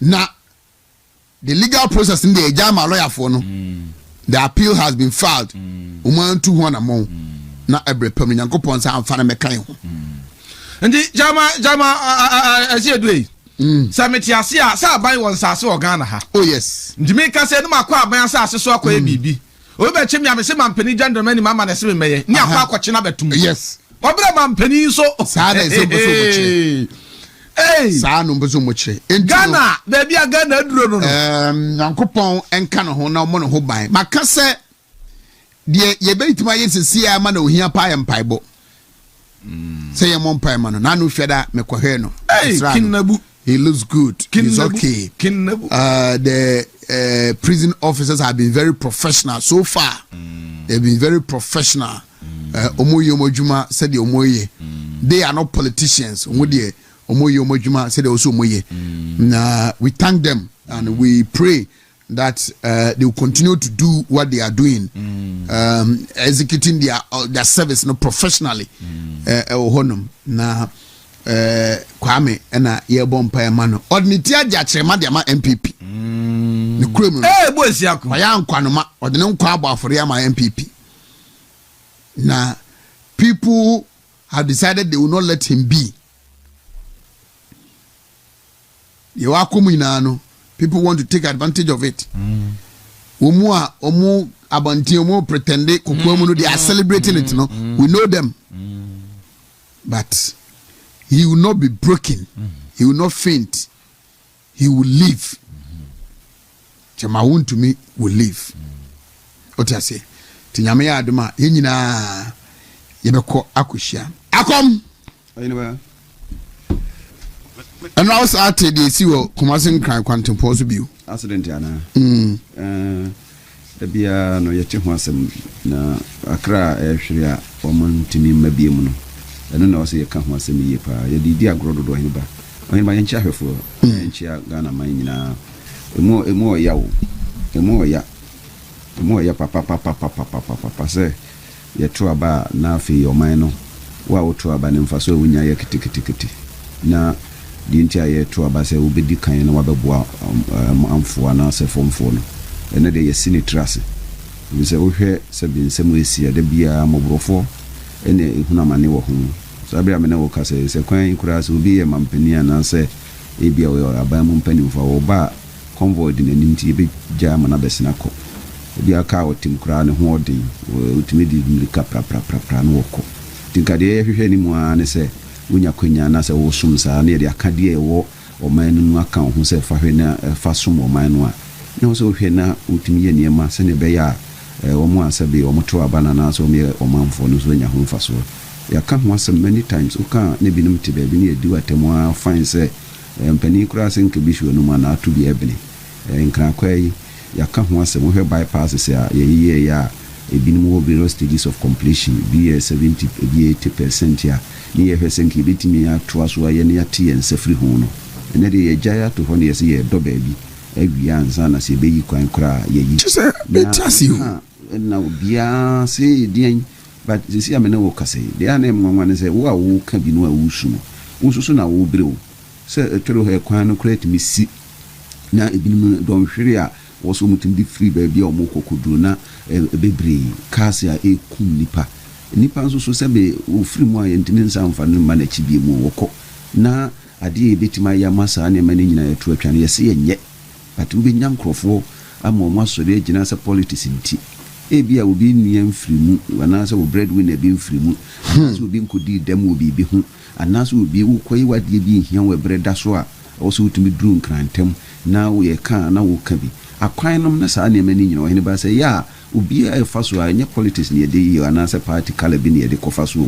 but ye hwade a ye ya ebeboa mprempre ye nkasa obi a onye development de wo hene ba se koso eboa mo obi a hoto no but ye ya ye no a ebia ebetima boa mprempre ye no wiansa se wo set priority kura se dan na yesi no obi esi Developmental ne dan no wa hodin na wo se chinchina a wo mpe wo de wo ba wo za be 2 for months a le foundation a na nka wo Developmental no eto aso bo so na nka nkofo nya ba bia da eno ho sem na ye ken but ye mama nyosem no aye se de bia no ba bia ye gina no se eboa ye party dia enye kura ye nyi enye sa na democracy ne etiwo wonse makachiro na no ya mo asori a mo ku constitution review wonse mo nyina de hia o se ye kan de mo nka we should make the review no more developmental than more political eni ma ewum no a ehia ye ka ho asem na mepemfie num mepedien no eno no nya de a ebetim de nsese bia ba wetima ya de a ye ma onfie miensa kra wo be ye bobolo atamu aye boy wese football to mbedi di agora musa ka 10 minutes tem ya fe ni abre e kotua no de mi ka no ko fa to tem 5 years kra no osni mfie no bedi agro entinya no ne ye ka ho asem hwe me de bia me ba me no ka ho asem ohine ba de ye me ya pa ufa constitution almost about 299 or they say articles about 26 chapters now mu be say 30.1% and a year entrenched ya say ya de referendum na to ba bi kura yibetima him kina ni yetimi atu ho na mo na abo development and ye hu hia ye ebi na wo kan ya wo kan kra kwa se bebia ya adui aban ba wa hwe ne ho ndu se bebia na me no di nkoma bebia o se ye ma ya dwen koye de mpuntu beba wo kan article 37 ho directive principle of state policy chapter 6 no cross 7 ho was in mpuntu dwuma bi aban bia ye bia no o se oba beto so but the operative word is as far as practicable which is so subjective but the ye constitutional review o se ye to so say wo ba na do 70% ya to aso because o man sika ne dia koshim unim projects ya abandan a di nipa bia ko hamu emwa mankrofo nya ayi last me ye ho statistics da meba bibia kire wo afi bia sika ye hwere wo uncompleted projects any abandoned projects ye o man sika da bia sori a ni asa ts abontina ye se ye kwa bobusia bra se ye die ye wo ba na ahye okete ya ka wo mfa nka se a new manifesto munti wonye ɛno nom ne nneɛma ɔsɛ yɛ ne bere ho na wobɛdi mfie num na wontumi nya de a wobɛtumi nya president ɔyɛ west ɛyɛ pɛna pam no mfie no yɛda so te hɔ a na wosu but yɛbɛboa ma ɔmanfoɔ ayɛ deɛ yɛnka ho asɛm tem bia yɛ review you should be more developmental than political nneɛma ɛba yɛ nyinaa yɛ deɛ yɛbɛnya ho mfa so as politicians but ɔmanfoɔ nneɛma a ɛbɛtumi aboa wɔn te sɛ projects America yɛ a nkrakɔ yɛ ayɛ boakye bi deɛ na ɛwusi so a sɛ dɔnhwere first na wɔka adwane a wobi kura tim de 3.5 hours 3 hours 4 hours ɛna ɛwusi so a 7 hours ɛna ɛkum nipa ba yɛgya to hɔ anka sika kora yɛgya a yɛsɛ yɛde yɛ akyire no kɛbɛtumi de abɔ ne bɛn na nka yɛtumi ayɛ ɔmampani dada akofoɔ ba a yɛbɛyɛ biara toa so yɛyɛ kakra toa so a ɛnɛ yɛgya yɛ kyerɛ sɛ potholes adidam no kora no kaa bonsa ho baabi wɔ kora yɛntumi nyɛ yie na yɛkɔ ne yɛba ne yɛde di agorɔ ne yɛma politics saa nti ɔhene ba yɛdeɛ yɛnim sɛ ɔman no baabi a yɛkeka kɔ no sɛ sɛ yɛa ne bɛyɛ a woka wobɛkɔ akɔnyi watem didi ɛndeɛ nhame meyɛnsɛ meti ayi mene George Orwell yɛ adwene wɔ sɛ the farther the society drifts from speaking the truth the more they hate those who speak it see they do atem ɛnyɛ hwee because the silence of the good people in the society is betrayal sɛdeɛ Martin Luther Jr. ka ɛno nti yɛde yɛnim sɛ MPP yɛyɛ bi ahwɛ akwan a yɛbaeɛ na atete apansam because ne yɛwɔ book a yɛsi green book a yɛyi mu akwan nyinaa ɛma Nana Doda Nkwakufu Addo koraa mo sere ne sɛ wɔkɔ no wadane ada a ne nyinaa yɛanyɛ nipa hwee yɛankye obiara wɔ man mu ɛkeka nsɛm a hwɛ aberante asɛm a wɔne Nana bi ɛka yɛ ɔsɛbi asɛm asi a wakɔka bi kɛkɛm nti sɛ deɛ ɔman no yɛka obiara kasaboa hyɛ ne yɛma obiara nkasa ɛna nneɛma atwa na mehwɛ past videos no bi na no yɛsɛ ma yɛnka ho asɛm a na hefa no yɛde ɔman no ɛkɔ but yɛnim sɛ Ghanafoɔ baabi obi ato abakɔ yɛ bia sɛ nɛ obi anya second chance a baabi a petro kɔ nneɛma a wɔsɛ wɔn hyɛ bɔ so wɔn bɛyɛ ne ade no nyinaa ɛma so no sakwanya baabi mu a wobɛhu baabi a Ghanafoɔ ɛbɛto abato but ntimi nso so mpɛ kwan bi so sɛ wobɛka nkurɔfoɔ ano atum ahyɛ nneɛma bi ama wɔn a ɛbɛhye wɔn kutupa wo a wobɛyɛ saa no na kyerɛ sɛ ɔman no na wɔn pɛ sɛ ɛbɛkɔ no because yɛ madaakye ho asɛm ne yɛka yɛ nuanom a wɔsɛbi wɔn yɛ mabunu a wɔn nyini a wɔyɛ pɛ dwuma ma ho asɛm ne yɛka ɛne deɛ woda sɔre biara yɛsɛ market ɛna market a market nso a yɛsi so ɛne ba wonim sɛ yɛkɔ yɛ ni market system no koraa no yɛna moving into what we call the smart markets a yɛhwɛ the click and break a woyɛ market biara ne technology nti sɛ wosi kura dan ne kɛseɛ no nhyɛ da ɛnyɛ because na ade tɔn nyinaa no bitumi tɔn no dɛm na wɔne nam Facebook ne ade but sɛ yɛsɛ market ne ne ate sɛ no ne kyɛ sɛ ban no bɔ no homɔden a yɛn nyinaa yɛ wɔ ha nti ba Ghanafoɔ hwɛ ne yɛkɔ biara na yɛnim sɛ brɛ no yɛbɛnya kwan asa aka ho asɛm bi mu for how long ɛna nipa bɛkɔ so awua te sɛ yɛbɛyɛ expressway na wie na nka nkyerɛ ne sɛ Nanu Joseph wanyɛ bɔne biara yɛnua no tɔn no yɛtɔn no ɛbɛ kɔsɛ afiase ɔkora ɔpɛ for me Nyankopɔn pɛgya no ade bɛyɛ na ɔyɛ nti Nyankopɔn no ɔyi Joseph no a Abraham ne Isaac ne Jacob Nyankopɔn ɔbɛhwɛ no so ɔyi no masa aka kyɛn so sɛ tu nyam kɛseɛ bɛhwɛ no na ɔsereka nso bɛka bi ama no ɔnka na koma to yam ɛya sɛ wonyɛ nipa hwee na ɔtan hunu na sɛ deɛ yɛ party ne tena ase when there's an assassin that demonstration or your mama or communicator anti press conference and cannot we are press conference ya and yanne and in quarter no names I'm just doing a press conference no more demonstration you are seeing in Abehu say Gumano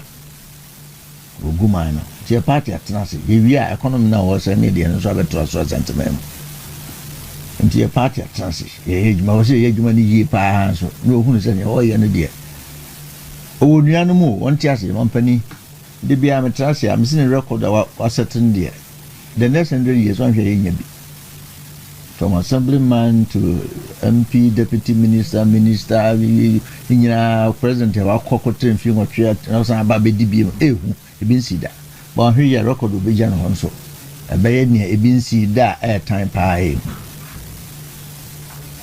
tietu mampanefo ide kakra na betra beka se kudua no anka na ntwe ne to a okonfo enka ne nsem emere nso di adane na wo nua wo ma ne wo ye wuntumi ne MPP fuwe kwase ne ti agorogu o nano mampani kufuo ono obaye esan so lawyer nti no pegana yi nti was reconciliation Rollins o mampani Rollins na me bani currency yi the time na June 4 ni ba yetiti ngrofo kon wo so ne ba MP because kufuo say nya reconciliation or the law famra anya juma adedan kufuo adubai na Dubai ifie nwotwe nsam no ato no bo ase koya na party for kura bo funi Ghana for ni bo now there are somewhere obi a onye hwe wa report says ase ono akwaje no nkrofo odim gala ntode mo obi so ni akọ no nkuduedue nua na asase no honte oso no ya china to because no wasem nipa baako ne cars ya wato ne ho hinti mo se cars ni nyina ya ma mfa ma no odu mo sato ni sikaso nipa baako ne radio stations matutum every nyatache ye no futuru so bebi nyatache ye no ewiaba futuru bi de me 2 NDC fo no enam fofo wo mu nyina kasa kire omo so omo tuma mpani ni ane ai omo de hunu ato judiciary so no omo enhwe ni yie if say ono de aban free so a o minute bi ho tibako kire kakra asem bi eni ho etwem Ghana ha so obi timi kwaje bosia o bank e ma bank no gu ye a ibetimi nutu asa akofa sa asem na ba je hwe ni ye ni akoso on se Reba. You see the man papa no didn't nam na dear. And yet the mampani di man nemuno. And yet I want to say in fee me no fanaka and fakra. And a gun hanisika and a twaba. Sika and twaba could be in position da. Could be in position da. A bufu na can afford the twaba. Nipa baako ba chief justice wo yi ne free ho films excuses ne de keka ya na pa mo no se ne be obenya kwa ye nyoro be o mranim in fact isi boss kura na omu yi no omu refi se ni oyi di otransfer no do ba no no na sa do ko time bia no from Faridan time ni nyina we be wi ni no ni odo obi ba no na de ko Ghana for ne to aba nti omu nyoma dwe se hunu bi be koso ma Ghana for atransfer to aba na 2020 ro mato aso dabi amani igu Ghana for me anti ase so mampani ni team omutimi handle Ghana se ya no de kono dia sabri ye nse se adwene nse se adwene untimi nye oni oma ena mo se ya chi oyi mo chi obi no so na mu ja ho krofo nyam nkrofo ya nkura de nke ehu kokot ko se wo de mejano na sa asam kro no an ye me wo de no kwa no sa akofo obi fo no akwa akoche dimetu omofo ani NDC fo am ka ho nyina wa ya ponti bia wo ye mine adwuma bia te ase se wuntumi nko site da netim din 20 years dia wa akọ site da be gina ya mi mu nyina be gina bonten ka se eno onom the sponsor of party ana beboa yes o ma yeah on pa ni asem no mo fa nko no mo nko di ntentem ansa na ya to aba no do mu ni asem no ntentem fa so mo do betum abusumi nsie no mo ya no kura ba be sa review asem bia ho bia se mra ho no mo be ne sa ne nche bia no wo se party nso de de lese ba wo mo e ba eni man betimi aka wo mo me aso ye be yo se ye ne de lese ba do mu hunu se sankrofo wo de se ya na ban no e to aso ye de a wo ndi on ba yakopon makwa na e ba we se num so mo juma de enkoye se ya na do no kwakwa. Have you listened to the narrative NDC defendants put up on Sedina Tamakulu judgment ne free na appeal no e ba ye no ohenebi ha mintimintie utia na ya so mbu ye nyina nkwasa che se NDC for che se mse tumi no ade o muntimi ya so body dane be ma oba everything did ya everything should be their way ebi wo ha utia you won't pay besi utia na ya ma ya se ne ombu ye se ye jimi saa na obi ye di odi sika koso de kwakoje emfa ko ma bank e bank ne fa mabosia na di interest atoso o interest we de ye kura na aba de ama ye no enuru saa nti ye be boka Usimunyi sika no family me. It is kan ba anbody. Skana ira. Yasimo kwa yes and your friends saying orientation say workshops we am manfo. Moji sika twitwiri die no ye ketu bi no skana ira. Enko first store sase. Mon first kan ko so masne skana ira. And attempting to do I said do a bit because why? Cars omokoto ya board din ya. Nya coupon the boy my buy review e ma no ye and say nya bone kase ba I don't want to negotiate now buy ya okotena brochi no ba na otinifie no odidi because o man timi an chere prison from the ko he not tinifie odidi we ya ma dane asam so na nya asam kra se de ko kire se mompani makwan se o makwa magana fu be adwene ayo mo se montomo kan ko ano no mo kan se sika no je oni ne ko chidi sana manfo eno mabonti o mo kase se sana si de ndi sika no ebi ono no na ko chi sika ne die o te asie enti ade ne so clear obia timi hunu se ade ma me ye senate obetuma man pardon de kura me feel o tumi no o te asie fa process no na kase okay any personality ade o ye no ebi o de suma ban o yare kura nti yaman presidential pardon ejano kwa so omrefi mo de asem tum masa ade na mama defense ka no o de adwuma na utwa asem no mu a ne obeso chenso bia wo kwan so timi kofa bibia bia wo kwan so timi kofa eno na hadwene ne ya ma de na yese sisi a no so uye nioma bia no ban wo power de u de wo ba ni po dwane ko tena bruchiri aba ba power bra u ba fie pa ya ba hwete pansam ne jaw Kevin de bi bai se sa no mden ba de fifa de VIP position de den na mo sa ya chenkrofo so mu didi nkrofo atem no na Kevin de ya mana ban car aban policy aban dan no dem wa ne asa di asem na ka so wo wan ka hwe asem am kai no ye sa akọ ne kodi ne asa manipulate kit no sa akọ ne nyina Ghana fo ana ti Ghana fo ye nti ne se mampani ene ne nkrofo NDC ya bi omde to ekwan ya ye ka ho asem se ekwan ya edipa ewu anopa ya enti se obi a boso na no ni pensia na me form crazy ye de help kota kwahwe asem onye edi o mafia edi o mafia de yen kaidum na me ensan 3 days se ye nya djuma Ghana flag no ye fa no to half ye Ghana no se nipa bi ye nipa sin krofo bi ka hwe ase nipa 21 no pai obi anti hwe obi anka hwe Obianka he ankomo danti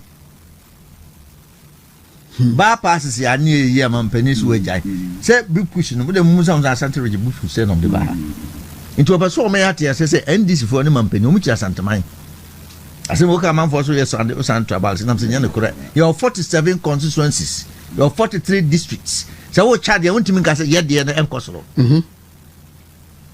uye code ha na tech any kepa de ho aha na unyam na nten mamu abebira de into IDs o ma 3 station pe ene kura nyama no so ama NDC ni mampani o ya me ehunu se because nanu dey ya no a president se ni influence ya wo mas president ni enanu dey o ko ya o san ba yi o ka sa santama ko de odis ka ko gu ko aso man kura ye ni so entu amu ayen kamoye na project bia so ni ha o saase ya o wiye o di ko didi o jai enti Akom, your energy minister say we are not in normal times. Enti Australia transport operators no so beto transportation first no momentum. Na Strait of Hormuz. Yes, you watch baby now Iran and Russia and the Ecosu we are Fanano and I'm out which Ghana.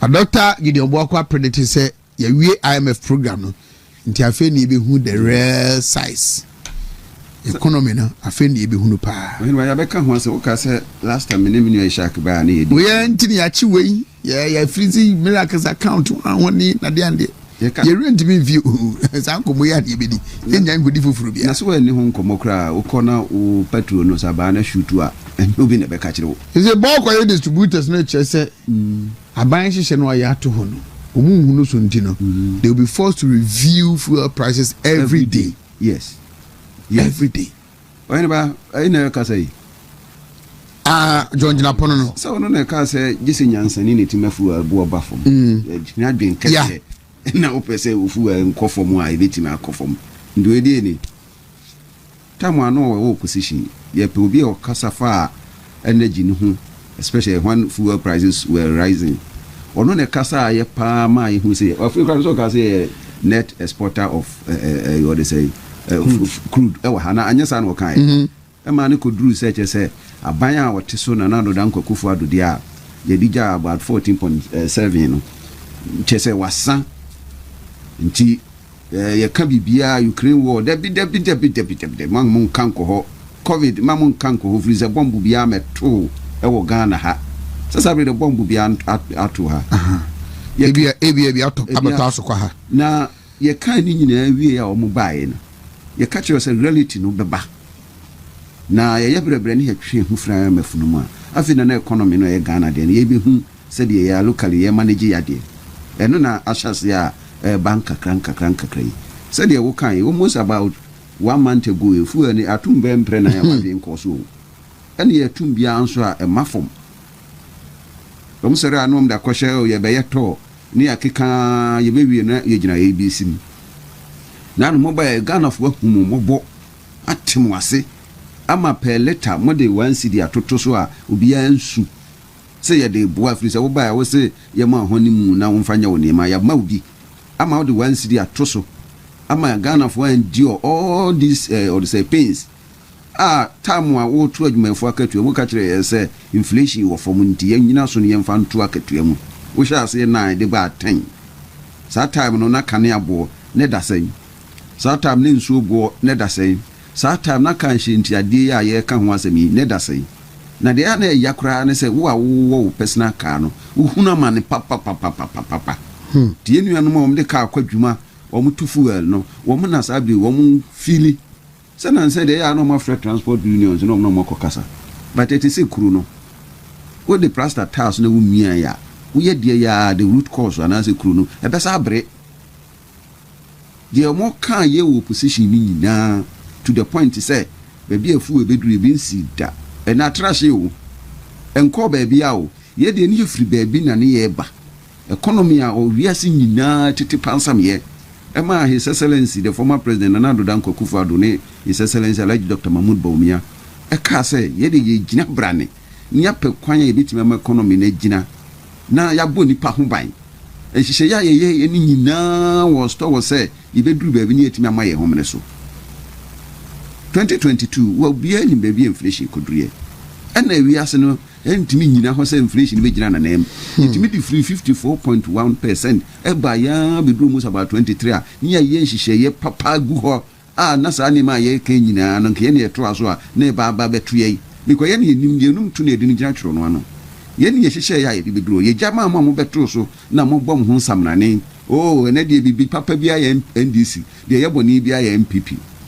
ema ili nkwansi a ewiase petrol ba bi etu no nyina ne akonsi a ye kan ho asem ni nyina ka say mehanti ma obia mfa ntutu ihye dum say fuel no ekoso no ye ba bia entokwa esi ene ba bia yare esi enne Ghana ni bia wo ha bia hu say the economy ni sifa ye dey etie na anu ya mo de wan siri beto so say de bi bua ma dum so nim ne ade akofom but komanfo ene yesu na wa ko se mu gum ne say o ni ba petrol no ho asem no da bia be catch say your network effect tempia petrol ho be kan bia no e ka wo bibia na we ko wo mu sa ne say mo brofo ne bre because abere wo bia watena ka mu a ya gene car ne bo odeni wo ko tonya adoa wo ko to meku wo ko to bibia beton wo de beto so ama wo ye fana consumer no wo na wo bebre enti se ye ka NDC amamu ho asem ha ni ye ka na nkrofo na dollar na inflation o man be na inflation kofom a ho niema nso so enkofom the bia ye can inflation a mu say wo from single digit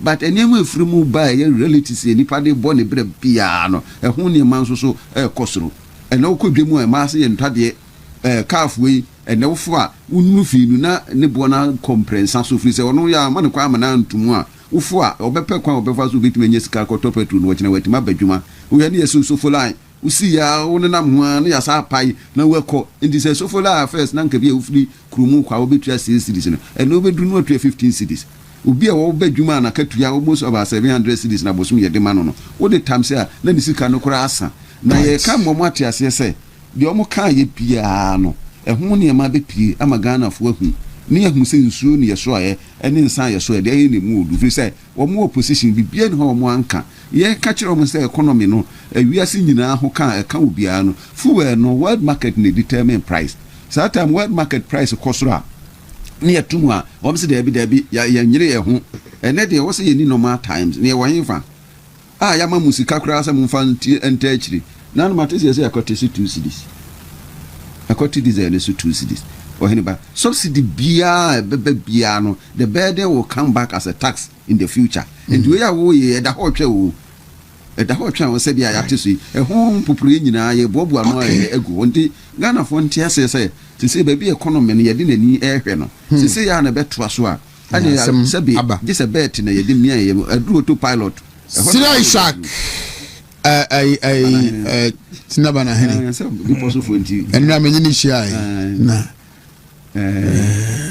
chief ani kuro mu nyina ne se se NDC for there Ghana no muntimi nhye muntimi jo wonso bia o ye de sector bia okoye minister ho baby kasafa ile and they have been exposed big time is let need the gola za ne edg tamakulu asempa me se o mu ye de bia de ma o mu nyina mu huso adedan ko nyame nhia mamudu bawmia yankopon nhia we confidence you ai ni pe wu bibia nsi o wiase muntumi hando ade no they say kwa de say ye crude na de ko ye de ko de dosu say na ye power no Ghana crude ye de ko Europe no ye ton ko de dosu bebere so ma hunu ho hwe ameye dum so no kwa Ashanti region asase we can do nyina say ye damu dum na sana mebe the petrol ni de on beko so atum no mo pekwan bi so ni akasa no mo ababagima no abetrem na sa akwa na mo fa so de na ada ni introduce se na mampani kan o se kana fo ye aye awefie na de na musa na man foto abai e de man dia ntia se se nkan ne abo be kosoro enzuo bo be koso akosoro petrol bo be sa akosoro Ghana fo me ntia se be sa akosoro akoji se e be kosoro wie bi se mampani onye na dwene he mabunu muntie ye o ka so be mmodwuma anam ye de mon social ne achemo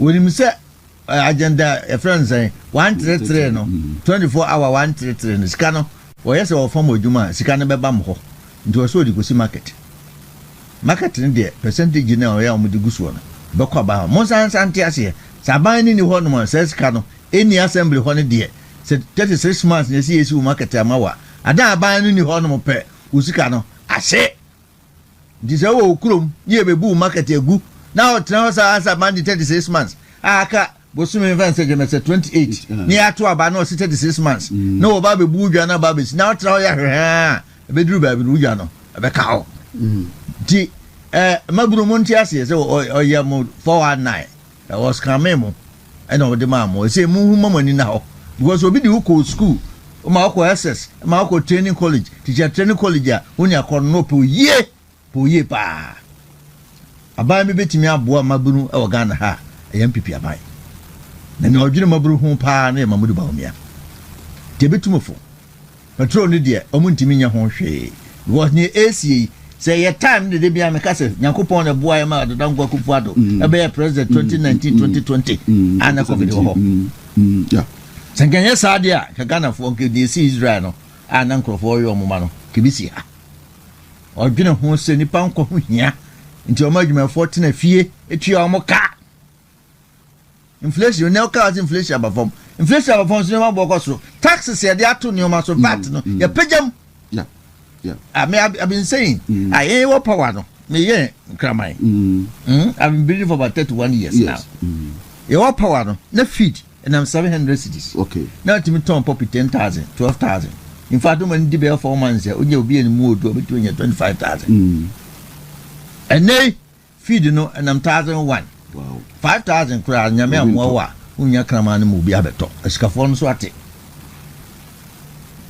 enti inflation ne de e wo ho se esi ye di yan esika akoto dollar abeguma tiegum okokora so to da akoso ko bi dollar ni bi zo a unya bi mete ye se wo de akọ mo ka ne boa me boa amampani akofa mo omakofa mo abegum saa mo no amakwa akofa abegum no onu asi ho no 2 hours ne na ne minim se mo se den yo se bae na amampani adua mo amagana mo adoso ene nti Ghana mo bo ayefo can you make a babo na baso Ghana mo in 140 cities Ghana mo na 140 yes e mo ane time de tono e bo ni e papa no e bo ni reni de savings sign ba ma fa mo foforo bi e inferior begum na mo to de bi tu o mo fo because e hwehwe mu yie e me ehunu se e de cancer na de ne bebre wo wa mo odi si ho no 2 hours na e na ne de mo koto mo ahwe ni yie ye te bi so ma sa akofa buro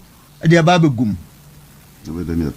nti aburo no yento nti mo akuafo mu ntie ni ye mu de mambani ba so be pramo kokofo mu ntie mo mama dwene sesanda ye oduma nkumo ba owi ase 87 years ne akoko ba Ghana ye ntie so da ganto so kura gina ne gina watete so se ne be musika sem be ba sa ede omani de oheba nikuro omni se edio adan ko ne na be de eche mamudu ba omi ade omi ye nyankopɔ dom ba bere se mu misi kunkuma bo pa ne betam de koma akufu ade se anana do je obo se de obo videos no me kasi ya nche to bo abo no mamba ne ontimi nye ontimi nye abo ano road ho ne gu ho no da so wo no a na me le futu na me de NDC fo a omo tie ye me se ni omo ya MPP fo omo hwe ni yi o na kwase ani tia na grogu akubu ade no a lawyer kufuo mampedi kufuo no nso o a lawyer mamudu ba omi ade o economist nti lawyer fo no be kire nse na mra ne tie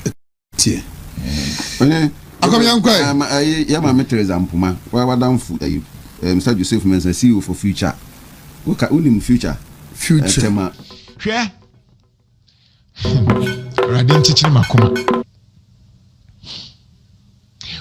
oman no ho the politics ayeye no ye be wu na politics ekuye nyina politics ebe kuye eno me koka na menya asem no aban ne mpenukre aban empenukre aban bia ba ompenukre aban bia ba one na janto enya asem why because na janto a empene so ma wonya de ope maka kire mo se munim nipa na muni ni deal no NDC mpanyifo muntie enye munyina ma meka kire mo a mo hihye nneoma ase epese mo kana na janto no enye yi munyai emfa I'm telling you emfa NDC mfo na mo hihye ase ye bema munti MPP antimi ankrepo mo enye mo na metimi akrepo me metran kran ni mu tete nkran ni me ne NDC fo na ekasa medical kamenya adwuma ma NDC o menye NDC ni me som Ghana enti na no meka me pese odi post bi to o ma me wo me fie dada me nhire fm me pese utie nyoma bi a me kae fato so ma me na nkonfo nkenkan ansa na maka de wo se meka o man na enya politicians dia mutimo den dodo munni atenka nipa wu ayemo fe mu bi se moja no platform ayemo fe kofi kinkan mami me pese me ka bibi kire nkofo okay be se kofo tin nyoma bi ase ene me ni NDC fo ni bi na ekasa because de mu ye nyina mehu me ka chen NDC fo no de mu ye ni nyina mehu but the mpanyufo bi nso a omo ye badwemba e wo NDC mu a omo ne makasa enti na memia ma no because say me go all out against NDC you cannot survive. I'm saying it. Say na no make a bi kire MPP for no mu di agro eduru baby MPP for share say so mu ye nneoma bi me ka kire mu say se mu ye na ye call all out ye be mo malusu e wo ye hwan MPP for wo ye hwan de na atimi ye wo tete ho nya obia ye be breaki 8 na mo ani awu me say me ka kire NDC for no mu hwe yi mo am plot planning because na janto asha say criticize NDC no munni me papa no kura ne ye ba akopɛ untimi nkame hye yemu bi yensura yidie o yensura yidie yemisuro ena ahemfie nso meme nkɔ ba bia ana emesre metifri nkrofo bi na emesre ntima ye nka wo asem because wa ban na aba because wa ban chen ubi bibu send this for na mo ne nam na ye bomo chi a mo complain no 8 years me tata MPP for sa wo krom ha nkofo MPP for ni bi kra protest o munya me krom mekume 8 years munti baby wo hokra enam ntimi nko menya otan a obi time sa for nothing because according to him me NDC ni munti because I was working for Ghana munti menya otan comfort that so time because to them me na mama o ma ban enwi ni mo NDC for na me mo kasa mo NDC for na me mo kasa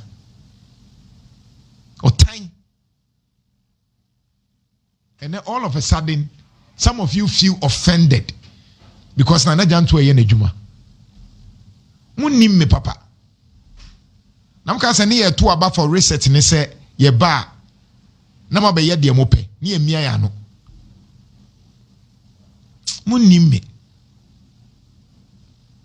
me ye adwuma ma nyankopon me ta mo so a na me kɔ tina na me ka me say me ta mo so wa hemfi a se doctor kra so obema me 100 billion na e wo se me kɔ a me kɔ ipa chow abanya ka bibia fa accident no ho ana ti momwa me nipa 30 21 ahye ti mompema me aban aka bibi president mompema me Felix Kwatu Ofosu spokesperson for President John Mahama mi busa wo say ena no pay from enro ade ni see ye no matro bibi from presidency say nipa 21 ahye ana mi busa Minister for Transport, Minister for Roads and Highways mi ankasa me nua panyi Abuja obo adwuma pa mi busa maka bibia fa ho Parliament House MPP ni NDC mpanyifo nipa 21 ahye maka bibia fa ho ana bepem ne apart from police for wo mo de communication ba yese oh say ama traffic abano panyi bia ni ho a mo de mo correct me from time enre see ye mi busa say presidency aka bibia for nipa 21 ahye and I want it yentie the driver neka 21 ahye o 21 ahye yetimi nya kwan adan omo ti enimu a omo ti mi pie se bia memwa bia be se nipa be 10 ene ti mi pie ye omo aka nyina ahye 31. There are a lot of people, they still lack basic understanding of what I'm talking about. Me say, expressway, it will take 3 to 5 years. And Sunway we expressway. Ye kase bibi ye completed that. And ye completed, ne say, o de asphalt egu kwansu. Muntie. Ye kase completed that. And ye completed, ne say, o de asphalt nkwa egu kwansu. Ye kase kwan ye completed that. A completed road. Maybe my memoir, a completed road. You can say a road is completed. While crab to me the AI Google say you can say a completed road. Sign a beye. Economics better say ceteris paribus, all things being equal. But I say a crime wo ya na so ye construction weather. Eka ho. 2 asase awo ya de no woso no eka ho enu ntina ye wo soil engineers okotama nwia no na wo de akon lab no akọ check ehu say aha emosia wa ha aha eye lomi aha eye clay enti ba bi wo ho a eye botan ɛkwan yɛ fa so yɛ botan ɛnneɛma yɛ different from ɛkwan yɛ fa so yɛ baabi a afro wɔ ne nyinaa ɛnyɛ easy ipatwɛw aban aka biribi afa accident no ho ana nano 2 weeks ago ɛna meka sɛ president yɛyɛ ho analysis ka kyerɛ wo sɛ time a bɛwie expressway na nipa awu yɛka no ha presido papa nation builder nano meka sɛ time a bɛwie expressway no na nipa awu enti papa yi ofutu samfo say what the 1.7 billion akwakoto futuo bim aloke no yate se bypass no se we mu $300 million a ubetimi awie bypass yi because in hwehwemu akyere se ekwan no eye double a accident no so te se driver so obeko speed mpo a accident no eso te eye basic eye common sense obia wo free adwoso eba wo de so oduru adwoso eba ana obi okonkran a ofa nkokọ bypass no busa say accident say and a recording as against just one lane na ba ko na ba ko ba no mo aye kan asem a first of all me engineer me civil works enti say me kan asem na I'm not talking because I'm a journalist I'm talking because me sua ho ade wo ebia unnim ekwan ho nimdie bia unnim ennyoma ebetimi aboa construction bibia enti me kasa te sensem troni keke me kasa te se obi a me call KNUST ekosua building technology for 4 years ena me kase expressway no ye nyina ye foaso enti yewura John Mahama papa men chain se wo ye expressway a ebedi be 3 to 5 years ansa expressway se uwie a sa time no you can say bypass no wie a sa time na wo di free in crime ebe kumaso no eso beti because first no the standard that now they be concran no 4 hours see ye bypass na the same bypass no see ye wie a obetimi de 3 hours free in crime abekumase or less first no kra na ekwan ye kakra na me concran eko school koye nneoma no eto de bia metimi de 2 hours and 30 minutes free kumase adun kran sabre no I was able to do that na ekwan no ntutu sa no obi a wafa enkran kwaso right now nim say ekwan no abobo ti say inkuto obi a wafa enkran kwan no so no enim say ekwan no ebobo atete aye basa enti eduru ba bia ti say wofa ekwan ne nchen ena me sre say yewra John Mahama de opese wo ye no eye expressway no ye a ebeboaye nanso enye na asem project ni 4 billion project ni 4 billion $4 billion na fin wenyam 1.7 billion nano Ghana Engineers Association kra kire say sika ni bi wo ho a ka wuyi na wo de finish sa ekwan ni bi wo ho kra na sabi kaya ho beto yen because ye wo kwan ni bi wo ho a na kufa do ye ya wa odwi su wie no wanya sika nto aso enti sa sika na wanya no menyi ni se Ghana ni bia bubefu se oso be expressway but what you say ebia legbosomche ebia santase to anwa kwanta ebia kwan bi wo ho na kufa do jisu a wanya sika anya no wa ba bewie obi a wo wie a wo udin beto so obi no benya problem nano 2 weeks ago and I make as a president ye ho analysis ka kire wo say time abayiwe expressway na nipa awu ye kan wa ha presido papa nation builder na ebi ye will be a o maka bibi ho asema na de dem check Ghana Highway Authority imposti hwe sa so na Ghana Highway Authority Joseph Bukari Nipe our Minister for Transport. Now, Minister of Transport, Oshawadi. Or yet, also pay about Ghana Highway Authority. Omunka once. And now, Minister of Transport, what's your friend say? Joseph Bukari. Joseph Bukari. And transport, day. Omojumani say, Bia. Fuel swats and quantum muyana because that's what Betty Omunkane fuel reduction. But transportation, not just about fuel, about say, ye to me, nipa, to me, if you bia bako, to me, I could do bia for asum dream. That is the process. You can say transportation, I complete. Nipa baby or share na going to Arsenal. Na isi na nisu so obekwa could no obekwa could do asum dream said you or shas na pepe about just fuel But you see, Nana Unim, dog. Asembeni.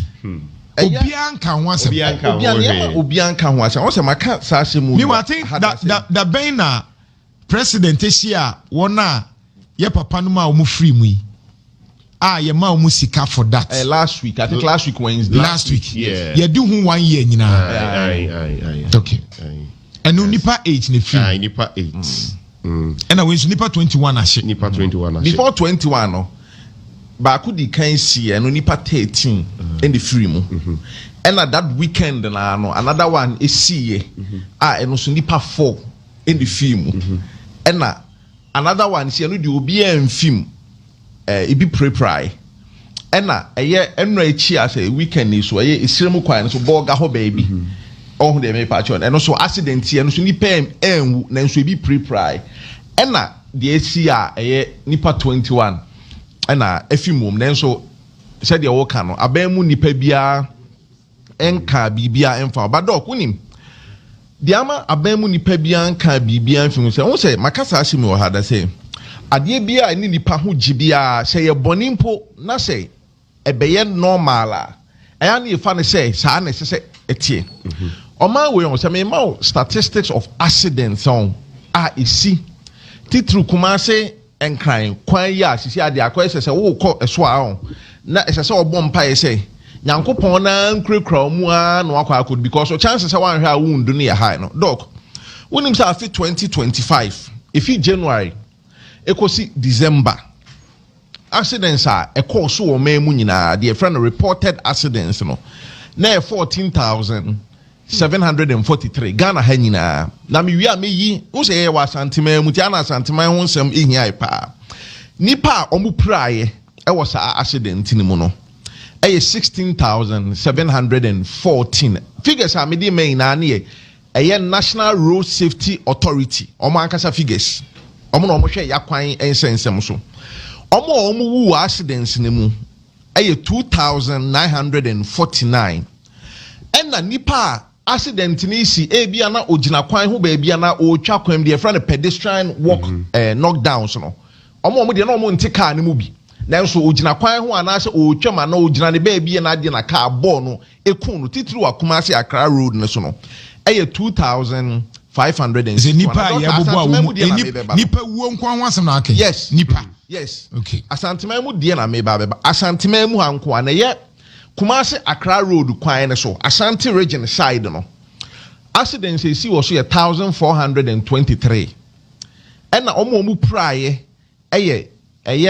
1,541 afi hwe your regions me ensa bi a accident see wo mu a nipa wu ye pa doc me catch us Ashanti man mu na edikan obeje edi cha yes top 3 regions ne Ashanti region Eastern region and Greater Accra region ahwade also regions amabo nyina ya regions e wo ifi Kumasi to Accra road no wonam Kumasi na akwa Accra road no so tia wo be fa Eastern region ansa no akopie Greater Accra na Ashanti region side no nipa 692 ene wuye and Eastern region nipa 649 ene wuye and Greater Accra region nipa 420 ene wuye and no kire say wo fa Ashanti region there na you can count on at least 32 deaths per 100 crashes. Every 100 accidents be a BCBR no. Nipa 32 ne be wu e wa Ashanti region side no. Emu. And na ofa Eastern Regional 100 accidents be a BCB and nipa 28 in the Ghana Road Safety Authority. Just no say the nipa na statistics. That's the point. And I offer Greater Accra side now.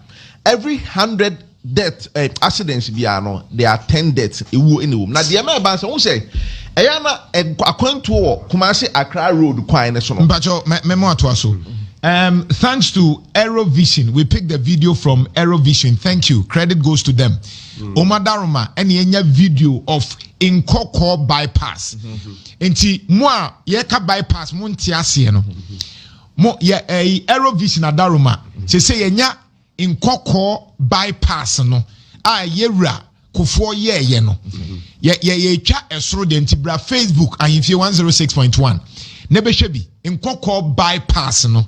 Beshebi ne hu de ye ka ho asem no se sa bypass no accident a recording e wo fom pa etu de behwe pa choto asoma na doc ni nyina mu no omo ya accident a omo di dem no on de me pa chono say ono a wanwu na so de broadcast can incapacitated ono a ontumi nya bibi ama ne ho bio gi se ye krakra no ye behwe na akosi so obedi obi wontumi nya adwuma bio gi se nipa po na e den hwe no yes we nipa 100,000 bia o Ghana ha emu 720 and omo di dem e wo accident every year every 100,000 ye chane na ye chane nsa when ya spinal problem ni sisi ne hip bone ebu ama ye bia the plate akwa hye ho ne de keka no ntu ontumi 19 tumi nya ni bibia ni tia pai ne de na we 100,000 bia 720 na eno no na Ghana Road Safety Commission Corona Authority Corona say a car sad the end of the brain or see nipa no do na ya no mu di dem accident be brain na ye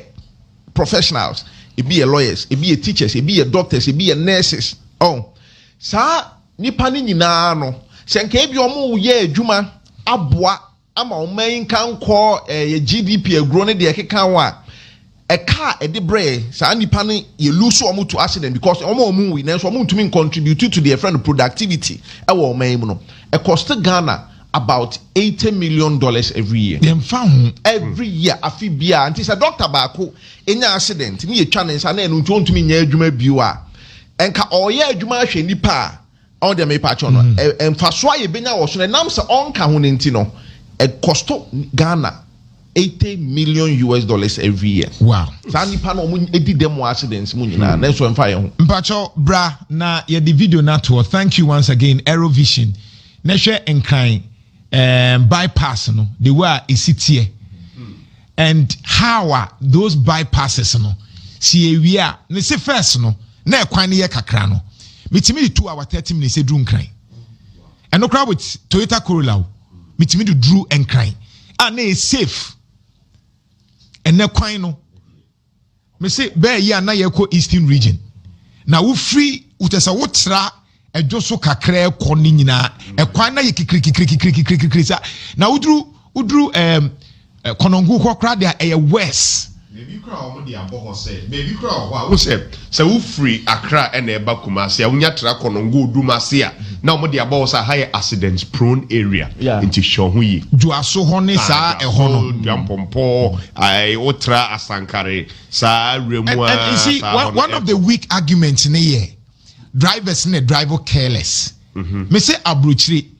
fatu o mame N1 ne na se follow drivers who cause speed bi o mo pe at according to that limit say be 100 enti na ka highway no enti e ho no 100 a anya ho na be ko 50 enti unya kosi so na 100 and 120 per whatever 120 na woko Germany mpodia omo highways no mo friend autobahn nti Germany de omo ye ne say autobahn wo se ni na embo ensa ho obi e ko ne fa na obi so ba ti ya hyehyɛ lanes ne say 6 lane autobahn inner lanes no usually inner lanes na your high speed pa because how won exit ti bia inner lane bi so bia 90 kilometers per hour Ebani na bia outer lane ni ani bia 60 kilometers because outer way lane dey bia over branch and so ube fi ekwan ni mu na ho no say dey wo ka no na se nipa ne 90 na na okosa enso onya accident but on dey me patch no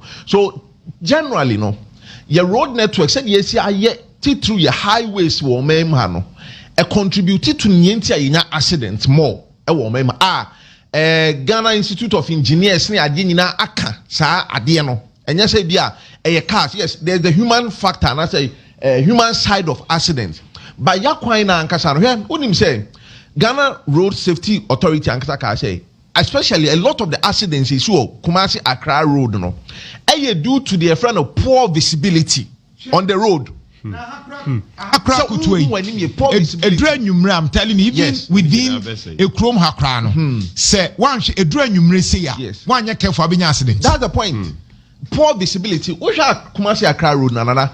About 75% of that stretch, according to Ghana Road Safety for Nano, without street lighting. Oh. And in Nia, the almost friend of forest cover. In Nia do na so ebe a quina a provide shade. Into say a lot of the accidents, and according to almost time, times accidents tell see Accra Kumasi Road between 4 a.m. to 7 a.m. And enumere between 6:30 to 11 p.m. These times, almost visibility are very poor. Yeah, yeah. And see, and not just human error contribute, but there are structural factors. Yeah. And also number one. And I said, yes, your map, yanshi share near my Emma Quine Munda was a driver, or who any ye. Qua own, or one enemy share, say, Oko a what do you call it? If you ask a question, yeah. Yera kufoye, yera akufado ye. Oh, okay. Yeah. A quino me view. Na say omude markings. Yes. Yeah. Any lights. Okoso combines what the same thing. The same thing. Ya ye quino we. Yeah. But see the road marking. And I'm gonna say a quayeka completer. Oh, baby or crana guard race. Yes. Yeah, guard race. Guard race. Yes. Guard race. You cross say nadia a bit reflected. Yeah, me say na do drive na car bi and the light to so say car bi. Yenye. Hwɛ edru ayi enwumra Kumase ne nkran we di enwura me hye me ko atonsu me di video no kra to so MCR fanto so atonsu very good nti hwɛ aha ye high school junction ho wow enwumra traffic lights no kra nya adwuma enti sɛ aha sɛ wo ye driver wanku nipa obi aye bi isi obi aye bi afi na me hwɛ pedestrians on person mu twa kwan mu omo bre enwumre aha ye high school junction atonsu eho filling station in the ho no no o say aha ye high school junction atonsu high school eho ni edura enwumre de ho tie ni say na ho tie na traffic nso nya adwuma he eni na aha kra menti ase say traffic mi dum 1 year ni ntimi fix here na we edum ya chew and omo ho ne kire say brano asa car tabo nipa ho and me kra me twam kra no se manye careful nka car bo me enti me sheda gina ho and na me twa ya around baby am gina ni nyina thinking say bia baby wa metumi enya baby a traffic light no eye adwuma pa na camera na the same thing kota krade the same thing Ghana problem the same traffic na intimi nye traffic na no problem aba let's go ebi